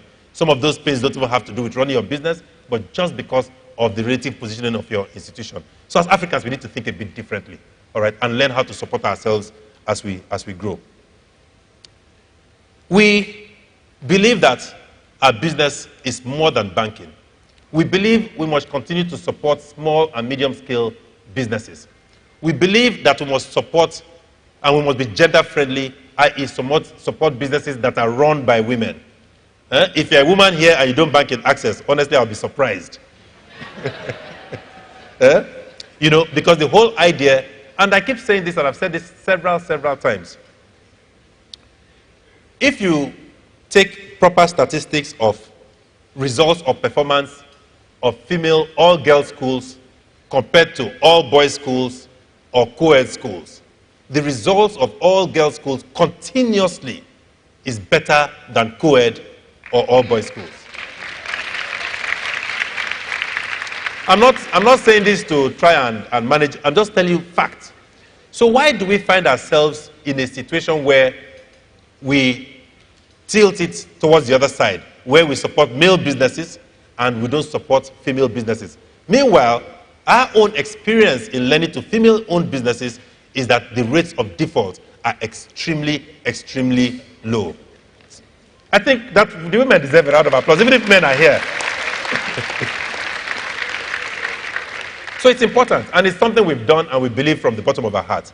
And we've seen other institutions also begin to support women in everything that they do. But begin to imagine that all of us start to support more and more SMEs, so female-owned businesses that are largely SMEs, all right, what will it do to our entire country and continent? So for us, it's about making sure, all right, that we provide more than banking and more than banking services, getting people to be the very best they can be in any field that they want to basically pursue. And our goal is simply to become Africa's gateway to the world. So this forum, like I said, could not have been at a better time than now. And I do hope that in 10 years from now, we'll be sitting down here the same way the Chinese shout today, and we'll be asking ourselves, can you imagine what Nigeria's economic growth is now like? Is it 12%? Is it 13%? Look at the levels of job creation. Look at the nature of Nigerian businesses here and those that operate outside of Africa or outside of Nigeria. So it's no longer just Dangote. It's about 20 African businesses that are supporting both Dangote or setting up in their own businesses across the continent, but could have started from Nigeria. Look at what it means to international trade. Ladies and gentlemen, to all the youth here, and of course the business executives, and existing and aspiring entrepreneurs, I think the world is your oyster. I think you should just take it and welcome, and let's create a new Africa. Thank you very much.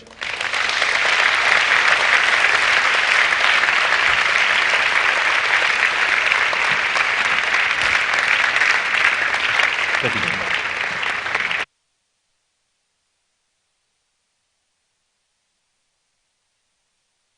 Can I ask that we please give Dr. Herbert Wigwe another round of applause?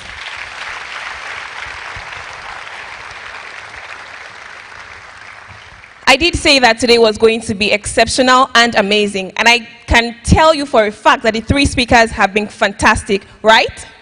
Please give all three of them another round of applause.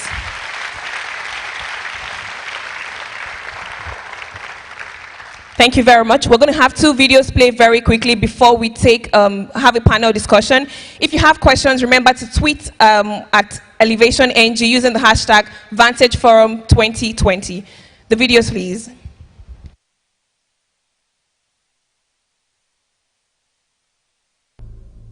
There's a spirit in me that pushes me to keep trying, that urges me, you can do it, that keeps me creative, that keeps me productive, that keeps me sane. I make processes easier.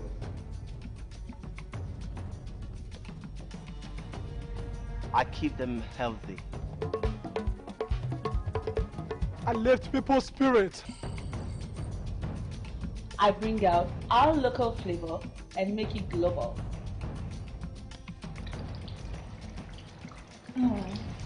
I simply make them more convenient.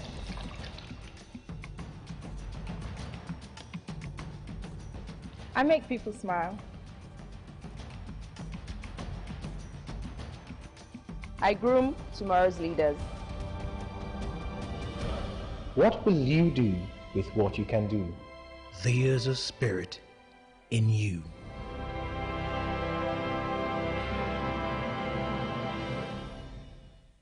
Rendezvous is Africa's largest new city developer. We are building 7 new cities across our 12,000-hectare portfolio spread across 5 countries in sub-Saharan Africa, including Ghana, Kenya, Zambia, the Democratic Republic of Congo, and here in Nigeria, the Alaro City.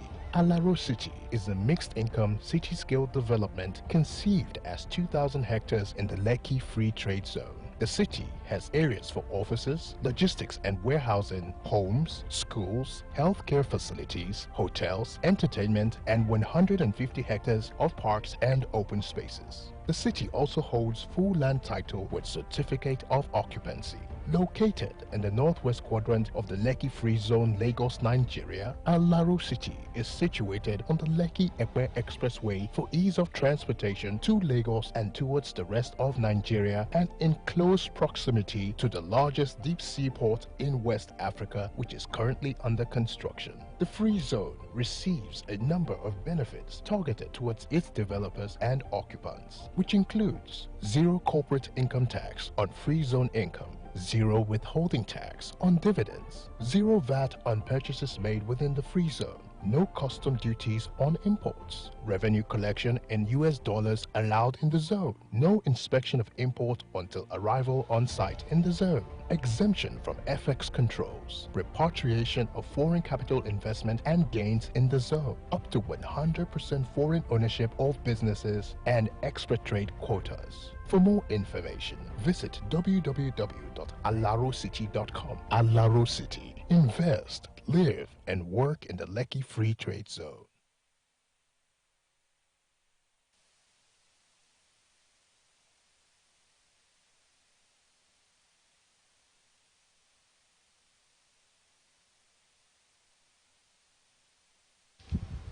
Ladies and gentlemen, we're going to have a panel discussion now, and I'll be inviting the moderator for the panel discussion.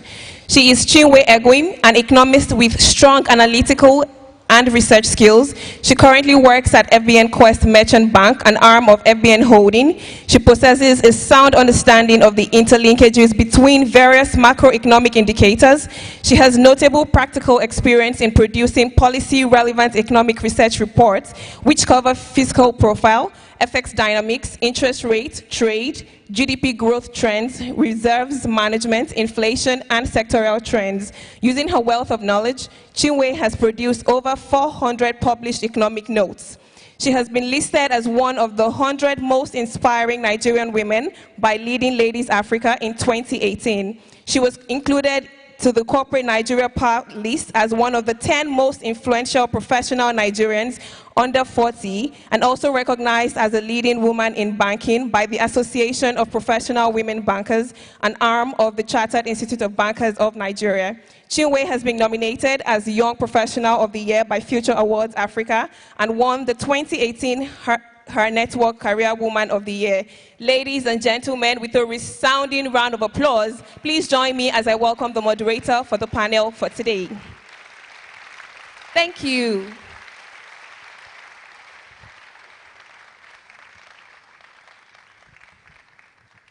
Thank you for that. Okay, so first of all, I have to mention that we're going to have a business exhibition after this panel. I shall invite my remarkable panelists. So, may I please have Dr. Herbert Wigwe,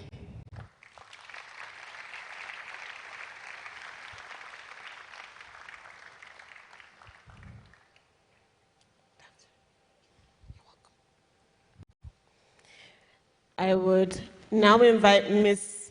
Yewande Sadiku.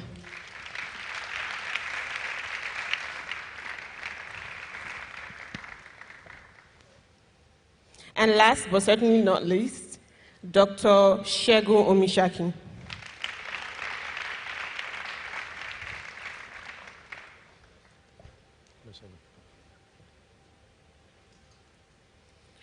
Yes, so I've sat here for the past few hours and I've enjoyed the remarkable speech that you gave, the amazing keynote that you delivered, and the wonderful economic representation and outlook that Segun presented to us. So I'll just go into it. Ms. Sadiku, in your keynote, you mentioned regional economic communities. An example is ECOWAS. Some argue that ECOWAS has not recorded the desired success and wonder why this agreement will be different. Can you share your views around this? Okay, one question after the other. Okay, I could ask you a second one. I have a second one. And this, this is on the back of your keynote as well. Nigeria's manufacturing value add is significantly high. You mentioned that. but the manufacturing sector accounts for less than 20% of the GDP structure. And this sector has struggled to post growth of at least 5% over the past 12 quarters. In fact, the latest growth figure for this sector is 1.1%. Is our manufacturing sector really ripe to take on this potential boost to trade activity? What is being done to get this sector ready? Okay, so I'll start with the first one, the regional economic communities, there are 8 of them. Has ECOWAS recorded the desired success? I think what was conceived at the time that ECOWAS was created and what exists today are clearly not the same thing. I don't believe that ECOWAS has fully achieved what it was intended to. If you look at the East African community, the level of integration that they have, it's not just the level of integration that they have and the way their trade and investment, policy making and the like are much better integrated. But we can beat ourselves up about what happened in the past or did not happen. I think that if ECOWAS, that agreement was negotiated today, with the level of awareness, with the sophistication of markets, I think it is less likely that it would not achieve its objective if it just came into place today. So I don't measure what is possible with the AFCFTA by ECOWAS. I measure it by the reality of today and what is possible today. The agreement as negotiated gives an advantage for those who operate on the continent, not those who trade on the continent, those who operate on the continent, because the fundamental, to get the advantage, you must meet the rules of origin, which means you must be manufacturing on the continent. Nigeria's GDP is largely dominated by agriculture. Crop production alone accounts for circa 22%. As you said when you spoke earlier, I mean, we grow, but we don't add value. To elevate the game of manufacturing, connecting agriculture to manufacturing alone, I think will make a material difference. And that's why, from a policy-making perspective, one of the objects of government is agribusiness, agro-processing, not just agriculture in the context of growing things. So transforming what we produce, adding value, preserving, will materially change. But in many ways, the world is also changing. The fourth industrial revolution is the tools that were useful in the third that will be different in the fourth industrial revolution. In my own view, in the fourth industrial revolution, where technology, disruption, and youth are of a great, not just advantage, but comparative advantage, the Nigerian spirit that I spoke about earlier, and the things that Nigeria has, actually stands Nigeria in a good position, to take advantage of them. But it is not without risks that we need to work, against. Thank you so much for that. Dr. Wigwe, industry sources suggest that there are over 37 million micro, small, and medium-scale enterprises. And in your speech, you did mention the directive by the CBN to increase the loan-to-deposit ratio to 65%, which we expect would promote bank lending to the real economy and SMEs play within the real economy. But what is Access Bank doing to support the SME community? And I asked that because last year I conducted a workshop where I had bankers and SME owners in the room, and there was so much anger between the two sectors. The thing the bankers were saying was most businesses are not well structured, and placing money or lending to these businesses is a really high risk. So apart from helping them in terms of boosting credit allocation to these businesses, what is Access Bank doing to boost literacy on how to even structure your business properly? Thank you, Chinwe. I think that things have changed fundamentally over the past 24 months. Sorry, can you hear me? Can I have a microphone then? I think that things have changed fundamentally over the past 24 months. Now, most banks in the past would have said, I can't lend to small-scale businesses because I cannot determine the riskiness of those businesses, all right? And therefore, it's better to stay away from them. Now, in our own case, we have actively started seeking small and medium-sized enterprises. We cannot all be fighting for the large names because there's only so much that they can do. That's number one. Number two, technology has helped significantly, all right, for us to be able to determine and also come up with risk algorithms to support small-scale businesses. So today, I probably lend ₦1 billion a day to small-scale businesses, that kind of figure. How do we do it? So if you were banking with me and I had a trend for 6 months, and you had a supermarket, let's say, I can determine how much to lend you. 2 years ago, you didn't have access to that kind of money. You would not have access to credit. So it's happening, and competition is driving it, and more, all right, other banks are now doing the same thing. But that's not enough. I think that if you go to more developed markets, the definition of a small-scale business, all right, is considered a business that does less than $250 million turnover a year. That's a big company in Nigeria, right? Okay. Now, why is that so? We need to support our own businesses, all right, that operate here, and of course with the benefits of Afka to the point where there are several of those businesses operating at that level. So you start seeing huge retail, not just mom and pop small retail stores. They will exist, all right? You start seeing huge retail that are still considered SMEs given the size of our overall economy. So in our own case, what we're doing is that leveraging of technology, people are now able to access credit using their telephones, all right? Businesses that wouldn't have had access to credit before can now have access to credit. And it's not everybody, but it is deeper than before, all right? And it is happening more and more. Our combination with Diamond Bank was all about that, and all about having access to the retail market, individuals, small-scale businesses, and all.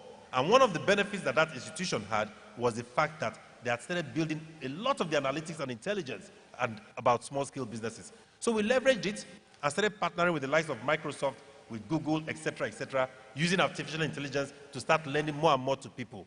Now, but trust competition and the Nigerian spirit. So other banks are doing the same thing. I think in 5 years' time, all right, honestly, if you're not competitive in terms of how you serve small SMEs, you will have a problem, because there are only so many NNPCs, there are only so many Dangotes, there are only so many huge companies that you can do business with. And so we have to develop that sector. Particularly with Afka, you will now find that most of these companies will start supporting and growing their markets outside Nigeria. You are seeing it in Ghana. You see small businesses in Ghana are exporting to Nigeria. All right, some of them do some different types of alcohol, etc., all right? The point is, Nigerian businesses can actually overwhelm the entire continent because of our spirit and our attitudes. So if we know what we're doing, and if all Nigerian banks can start to support more and more SMEs, it will redefine what an SME is in terms of size, and we have the whole continent to cover. Thank you. Thank you so much for that. Segun, I'm coming to you now. I'm going to ask you 2 questions. I'll start with national security. So this is a throbbing issue in Nigeria. And although the idea of free movement is exciting, security threats exist. What are your thoughts around this? How can Nigeria guide against possible heightened security risks on the back of open borders? That's the first question. And then the second is, a weaker exchange rate is a plus for export-oriented countries. What are your thoughts around Nigeria's exchange rate policy? Do you see a devaluation in the near term?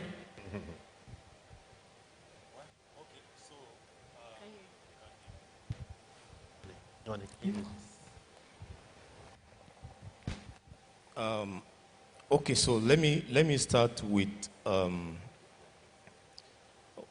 the first question. So the foundation of business, or the foundation of any economic activities and engagement, is based on the premise that there is security, right? The security of lives and properties. So you base every other assumption on the fact that you can easily do business. So when you look at the situation of we find ourselves in this country now, and then juxtapose that with what the trade agreement offers, then we can see the gap that indeed, just like the earlier presenter said, that we need to internally look at how to make sure that we don't continue the trend of insecurity, especially the Northeast. And the reason is this: if we are not sure of starting a business in the first instance, entails movement of goods from one region within the country, first of all, from one region to the other. So if the risk of the business movement is so high, it has implication on the total cost of business. So we are going to be in a situation where operating businesses, starting businesses will be costlier, will be, the cost of doing businesses will also be increased. So I think what government can do, or what we can do to also maximize the benefits that these trade deals will offer us, is to make sure that we improve. Yes, government has been trying, yes, but we improve also on making sure that not only among the Nigerians, but other nationals that are coming from African countries, they are very sure of coming down here and, and getting secured. And I also believe that the issue of security is a continuous store. It's not something you just do at one time. The more you get yourself exposed as a country to other countries, you begin to see other issues around security that come from people coming into your country. So on the second point, yes, exchange rates, the currency, it's so important. And I'm very sure it's a very sensitive and sometimes very emotional discussion. Not only by discussing it from the economic side, even from the business. And if you look back, you will also discover that this has been one of the key issues that emanated after the recession, when the government started rationing the credit because of the availability of credit, of credits. Now, I believe that the challenges of having different multiple windows will be the most important issue to discuss, for government to look into, than directly considering devaluing the currency. Because you ask me, why do I want to devalue, as it were? The point is, investors or exporters are not okay, in quote, with the current arrangement. So you cannot bring in your goods with one type of exchange, and then you want to exit again with another. So if the government considers that, and we are able to, fix the fact that we get these windows harmonized closer to what we have in the official rate, to me, that could still solve the present problem rather than going devaluing. Because even if you devalue and you see you have multiple windows, the problem still exists, right? I know the main challenge also from the side of the government is because foreign reserve has been declining. So even when we devalue, businesses, the cost of running businesses will increase. Suddenly people becomes lower than what they used to be in terms of their worth. So I personally believe that government should, in the short term, make sure that we harmonize, or at least we see to the stability of these rates, in different windows, rather than going strictly into devaluing naira or something like that. Thank you for that. Ms. Sadiku, I'm coming back to you. So given this potential open market, how do we guide against abuse of rules of origin? Some stakeholders worry that European countries may dump their goods via specific African countries into markets like Nigeria. Yeah, the challenge with disobeying the rules of origin, or everybody not complying with the rules of origin, is a big one. And that by itself can change the value that an agreement like this represents, not just for Nigeria, but for the entire continent. To meet the rules of origin, companies actually need to manufacture on the continent or produce on the continent so they meet the rules of origin. How do we guide against the abuse? The Nigerian border closure is, I spoke about it earlier, but that action itself brought material attention to the need for all to comply with the rules of origin. As I said, people have always traded with each other, but if things come across the border, they don't obey the rules of origin. If you don't have an agreement that says, if you do this wrong, this is the penalty, it's difficult to enforce that penalty. So the mechanisms that the agreement provides should help guard against it. But the closure of the Nigerian border, as interesting as it sounds, has also brought attention for all negotiators to the need to ensure that the rules of origin are properly obeyed. Okay, thank you. Dr. Wigwe, do you think a Nigerian bank can become the largest trade intermediary bank, that's in terms of movement of funds for payments of goods and services in Africa? If yes, why? Yeah, coming into my territory. I don't think, I'm convinced that not just the Nigerian bank, that even Access Bank will become the largest intermediary in the continent. And the truth is that we didn't start this before, we didn't start this after Afka. It was something we started before. And I'll tell you why. If you go across the continent, you will find that the huge European banks that have been in the continent are leaving for different reasons. Some of them, what they call the huge cost of compliance, because they don't know you. All right. Yes, the world is becoming a global village. Things around KYC, AML, etc., etc., etc., etc. But they are not interested in investing in the infrastructure to handle all of those things. So several countries in the continent have been disintermediated.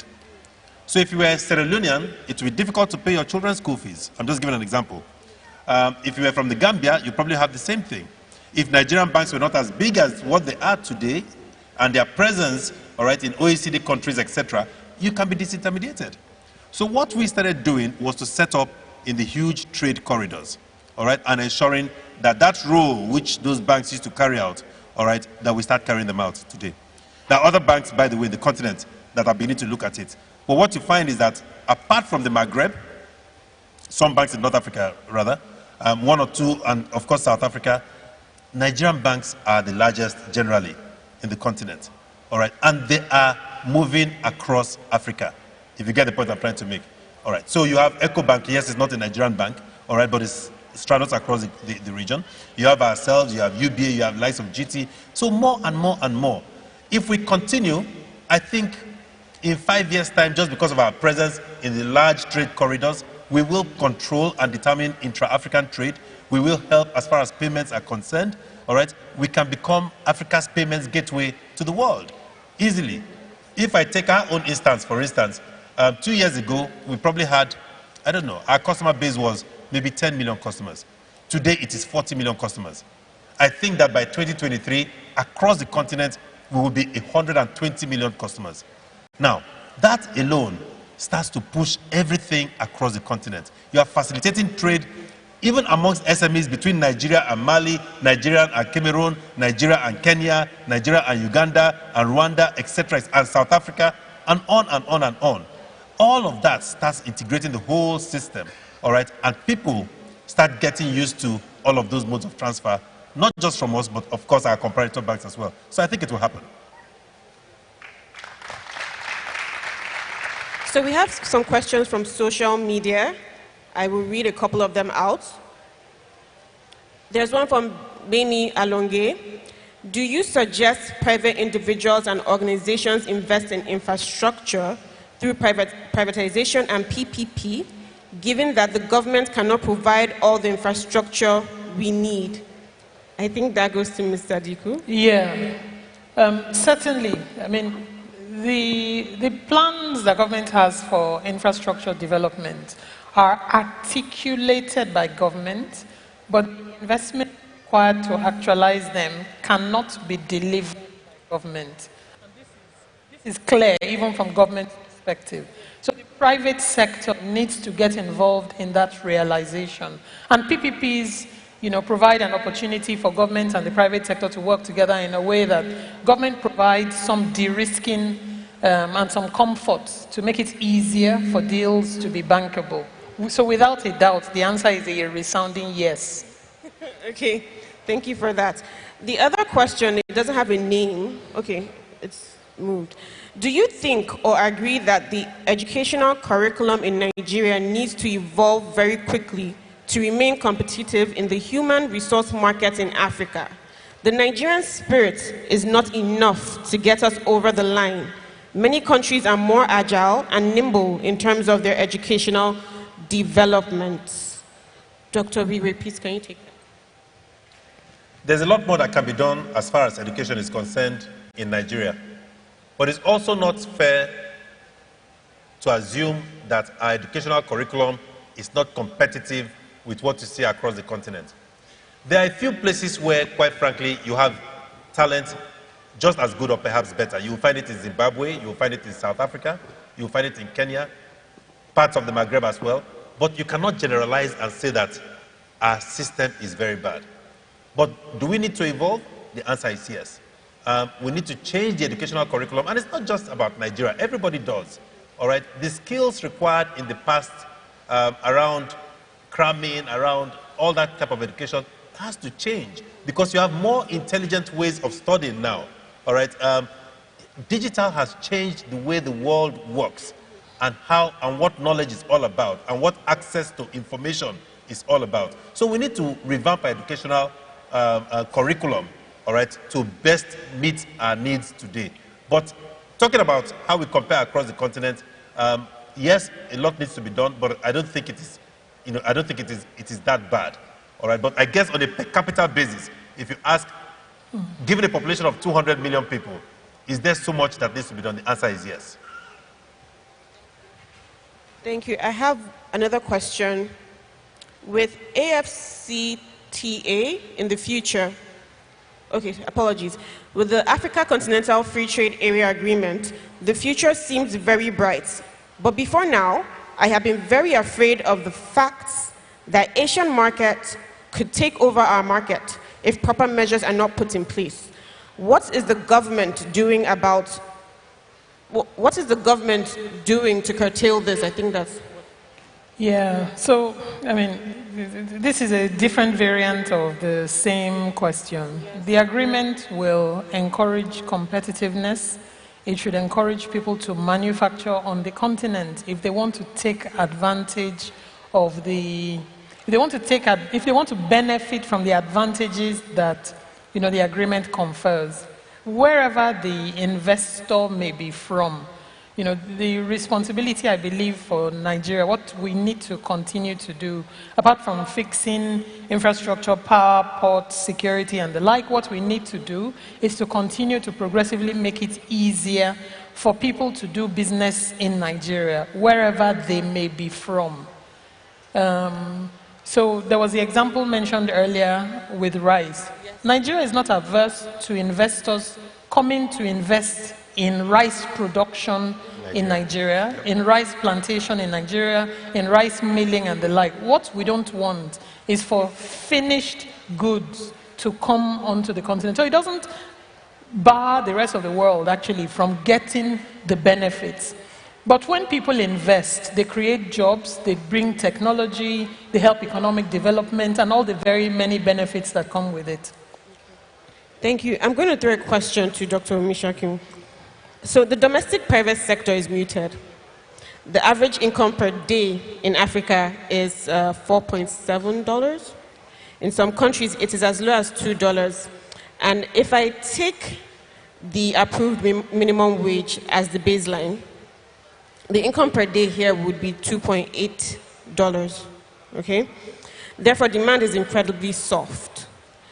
And so this potential free flow of commodities and services could suffer from low demand. How can we fix this? Is it even fixable? Yeah, so if we start the discussion from the wage, I think we are missing it. It's very key, really. I'm not saying people shouldn't be paid or, but if we flip it to the side of productivity, we've been talking about the enormous opportunity that this trade agreement will offer us. We've been talking about the domestic capacity to produce, because in real sense, what determines the collective or individual prosperity is the amount of what you are able to bring to the table, what you are able to produce. What leading economies are not just there because they are being paid higher wages. Wages is the outcome of something, is the outcome of productivity. So when you see a country like ours still struggling with wages, ask yourself this question: who is the employer who is determining the wages? The government, largely. In a state where we need to go beyond government being the dominant employer to private sector being the dominant employer, you discover you are in the private sector, you're in there, so you know the issue of wages is not as that, negotiating is not as that based on, oh, we have to go and meet, the union must meet the leaders, we must meet the CEO and the rest. It's based on productivity, creation of value. So if Nigeria wants to start the discussion beyond meeting with government to decide what we are paid, I think we need to look into this trade agreement and see how we can, take over the opportunity and increase, national welfare. In fact, there is a data that says that these trade deals will offer us welfare gain, and that will happen along every line of workers, whether you are in the SMEs, you are in the corporate world, every area. So the most important thing, as far as I'm concerned, is considering the productivity. Are we productive? Are we efficient? Are we producing what we have here? Let me give you an instance quickly. If you look at the agric sector, you will notice that agric in itself is led by crop. Yes. About 80%. So when we say agric, you are talking to crop. Yes. And within that crop, SMEs seems to be the one dominating it. People are about 85% production activity in agric is done by a single person using cutlasses and all. So that's not efficient. So you cannot raise wages in such a sector above the productivity level. So we need to look at issue of wages from that of productivity. Okay, thank you for that. I just have time for perhaps 2 more questions. The startups in the Nigerian fintech space are coming up with more and disruptive but meaningful products and services that challenge existing bank frameworks. What is government and the banks doing to support these startup business? Since obviously they seem to be a maker and checker for our growth in the tech space. I will ask the second one so we spend time answering. What are your collective viewpoints on artificial intelligence and robotics, considering their unchallengeable ability to replace and continue to replace humans in the job market? There are projections for when this will happen on a large scale. I personally use 5 to 10 years. So, I think in the financial services sector, we realize that fintechs are here to stay. And anybody who does not embrace them does so at his own peril. Competition is coming out every day. Today is fintechs, tomorrow is going to be the large, big tech companies, etc., etc. All right, so the whole idea is basically to embrace them. Now, in our own case, what we've done is that we have our own innovation hub that brings out, new products that will compete with fintechs or will complement them, that will help new fintech startups come up with new ideas that will help support our customers. So we don't see them as competition in that sense for some of us. All right, we see them, all right, as friends, and we actually embrace them. Now, if you don't do that, all right, you will find out that perhaps there are evolving products that we cannot even take advantage of. All right, and at the end of the day, who would suffer? It's either the consumer would move to take the advantage of those products, or if you've embraced them, you basically attract the consumers. But thirdly, I don't think that the banks themselves are resting on their oars. Banks are metamorphosing, all right, into new animals. The banker of tomorrow is not going to be the banker you knew 10 years ago. You know, in the past we had bankers and we called some of them accountants. No, that's not tomorrow's banker. Tomorrow's banker is somebody who is more digital and has a business understanding. So a lot is changing in that whole framework. However, regulation is also going to affect how all of these things happen, because all of this space needs to be regulated and they come with their own risks. If you're too far ahead of your time and you're going to affect money supply in a manner that the government does not want, it will be an issue. So the trick is in making sure, all right, that the products you are developing, as disruptive as they may be, are such that they'll be complementary to improving the welfare of consumers, all right, and not disrupting completely the entire regulatory framework. So I think that for me is how we see the entire startups as far as the fintech is concerned, fintech space is concerned, and we support them, we help them, we invest in them to grow their products. Where we can basically commercialize those products, we actually do that. You know, so we don't see them as enemies. I'll speak for NIPC, the agency that I work for. We recognize the potential that, I won't call them startups or fintech, I'll call them the tech-enabled ecosystem. And for us, the tech-enabled ecosystem runs from fintech to edutech to agri-tech to transport tech to this, to that, and the other, to all kinds of tech. We believe that there needs to be greater government understanding of the challenges that they face. We also think there needs to be greater government promotion of the transformation or the efforts that this industry makes to get around the challenges of some challenges of the Nigerian reality. So NIPC is working on an event that is planned for, an initiative that is planned for later this year that is aimed at doing just that, bringing greater government attention to it, but also providing greater support from a government perspective for the realization of the potential that this industry represents. So, Dr. Omisakin, I would like to hear your thoughts or views around sectors you feel, everyone in here, the sectors in the Nigerian economy that you feel everyone in here should pay attention to with regards to positioning themselves for this AFCFTA.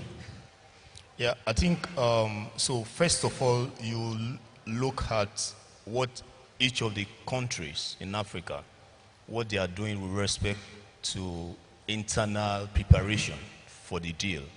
So let me come to Nigeria now.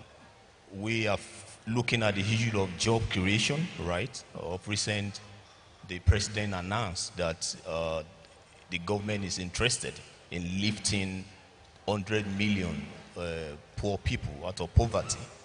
And so we believe at the Nigerian Economic Summit Group that the best way to do this is through job creation. And not just jobs, as it were, but jobs, quality ones, and by investing in people. So I believe so strongly that the first thing, the first sector that we should be looking out for, based on this agreement, is agro-processing, not agriculture, agro-processing and manufacturing. Yes, we are small, our contribution internally could be small because we are so large, but if you scale it up to other African countries, you suddenly discover that we are doing great, right? So I think manufacturing, the creation of value chain and that's number one. The second one, not like a sector as it were, but an enabler, is the ICT. People have access, everybody has access to it. You don't need to go to school to have PhD or whatever to really know how to handle so many things. You know what young guys or girls around are doing with tech. People are learning new things online. People are getting employed who have never been to the university. People are doing great things in banking. You don't need to say how many, do you know how to count money? But this guy can develop softwares for you using different, today's tools. So I think ICT, manufacturing, And for human capital development, health, and education will be very critical going forward for Nigeria, especially, and indeed for the whole of African countries. Okay, so since you're holding the mic, I'm going to get closing remarks from each of my panelists, and I shall start with you. So give me your closing remark. I believe so strongly that the trade deal among African countries it gives us the opportunity as a country to look inward critically and be able to see what we can actually benefit, right? So I think that the government should strategize by trying to optimize the benefits and also the businesses in Nigeria. Thank you. I believe very strongly in the potential that this agreement has for transforming competitiveness, growth, economic development on the continent. But it will not happen unless the private sector actively works on its actualization. It's not something to leave to government. Government negotiates for the people, but it is the private sector, that takes advantage and, does what is required for the implementation. So I encourage everybody, to get involved in the actualization of the agreement. Thank you so much. I think we have a rare opportunity as a continent to start to contribute more to the global economic growth, i.e. as Africa. And it's completely now at our own beck and call to do what we need to do. But more importantly, I think as a Nigerian, we are blessed. We are blessed with population. We are blessed with good resources, whether it's agricultural and mineral. And we're in the best position to take advantage of where we are.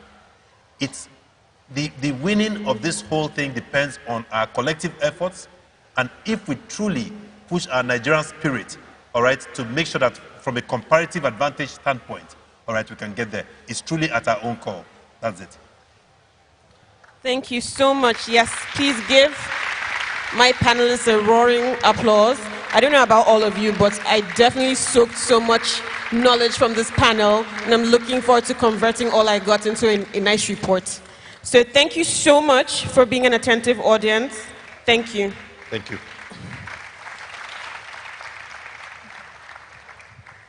All right. So thank you very much to our panelists. That was a very great session and highly informative. We really appreciate you. I'd like to ask that you please stay on the stage for a few more minutes before we wrap this up.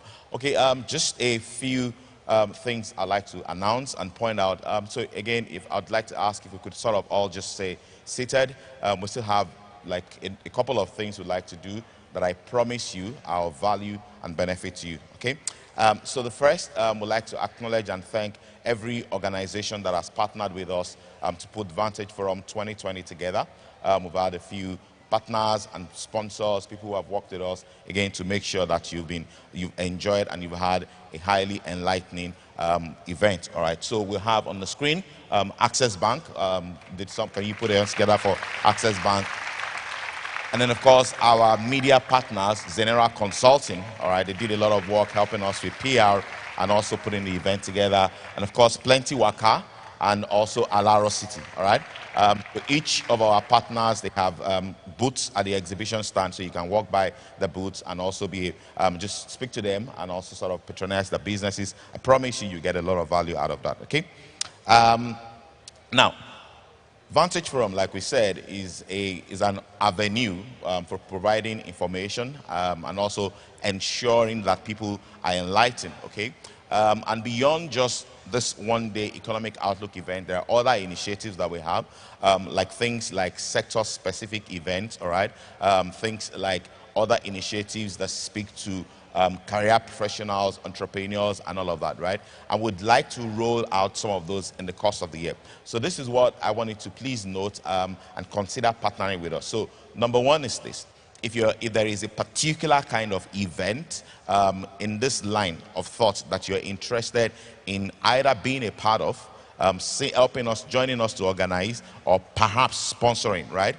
Would like to hear from you. And also, if you'd like to be a part of subsequent events of the Vantage Forum, all right, so either you want to partner with us or you actually just want to sponsor. And so I'll give you an example. Typically before, you have government organizations who say, let's come together, put up an event around maybe the finance bill, for example, right? And we can do something. So what I'd like you to do is to please send us an email. If you put that email up, please, from the back, if you send us an email at coo@elevationg.org, right? Would like to hear from you. So 2 things. Number 1, other kind of events you'd like to be a part of. And again, if you'd like to sponsor things for us, Advantage Forum, as we roll out more and more of this category of events. All right. So today also we have NAFDAC at the back. They're part of the exhibition. And the reason we've invited them is for the benefit of people who are in lines of businesses that have to interact with NAFDAC. Okay, so you can walk up to them and be able to ask them questions and do, and again, just sort of build contact. All right, so that when you need your approvals and you need to do things, you know how to navigate the process. So NAFDAC is at the back as well. So please, if you're in that line of business, just make sure that you stop by at their booth. Okay. Now, before we bring the event to a close, we want to just take a few pictures with our panelists. So I'm going to invite our lead pastor and our co-lead pastor to come to the stage. We'll take the pictures with them.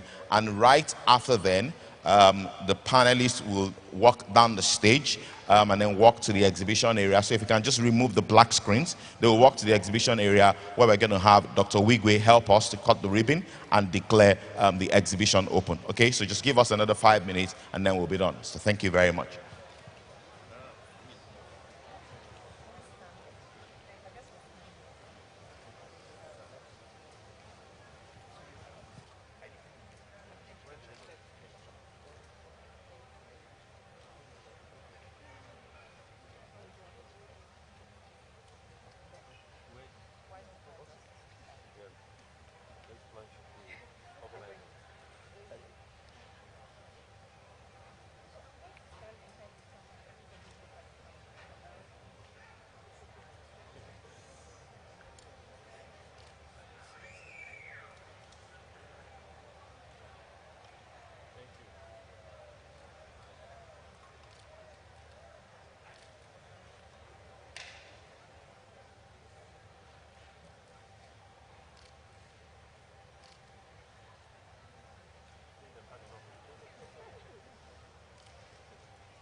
All right, so our panelists will just walk down. Please, I'd like us to please stay seated while the panelists will just walk to the back and then cut the ribbon to declare the exhibition open. And after then, we can join the exhibition. So I'm seeing some movements towards the exhibition area. Please, I'm asking that we just please just give us a couple more minutes for the panelists to file to the back, and then we can either exit the auditorium or go to the exhibition area. Thank you very much.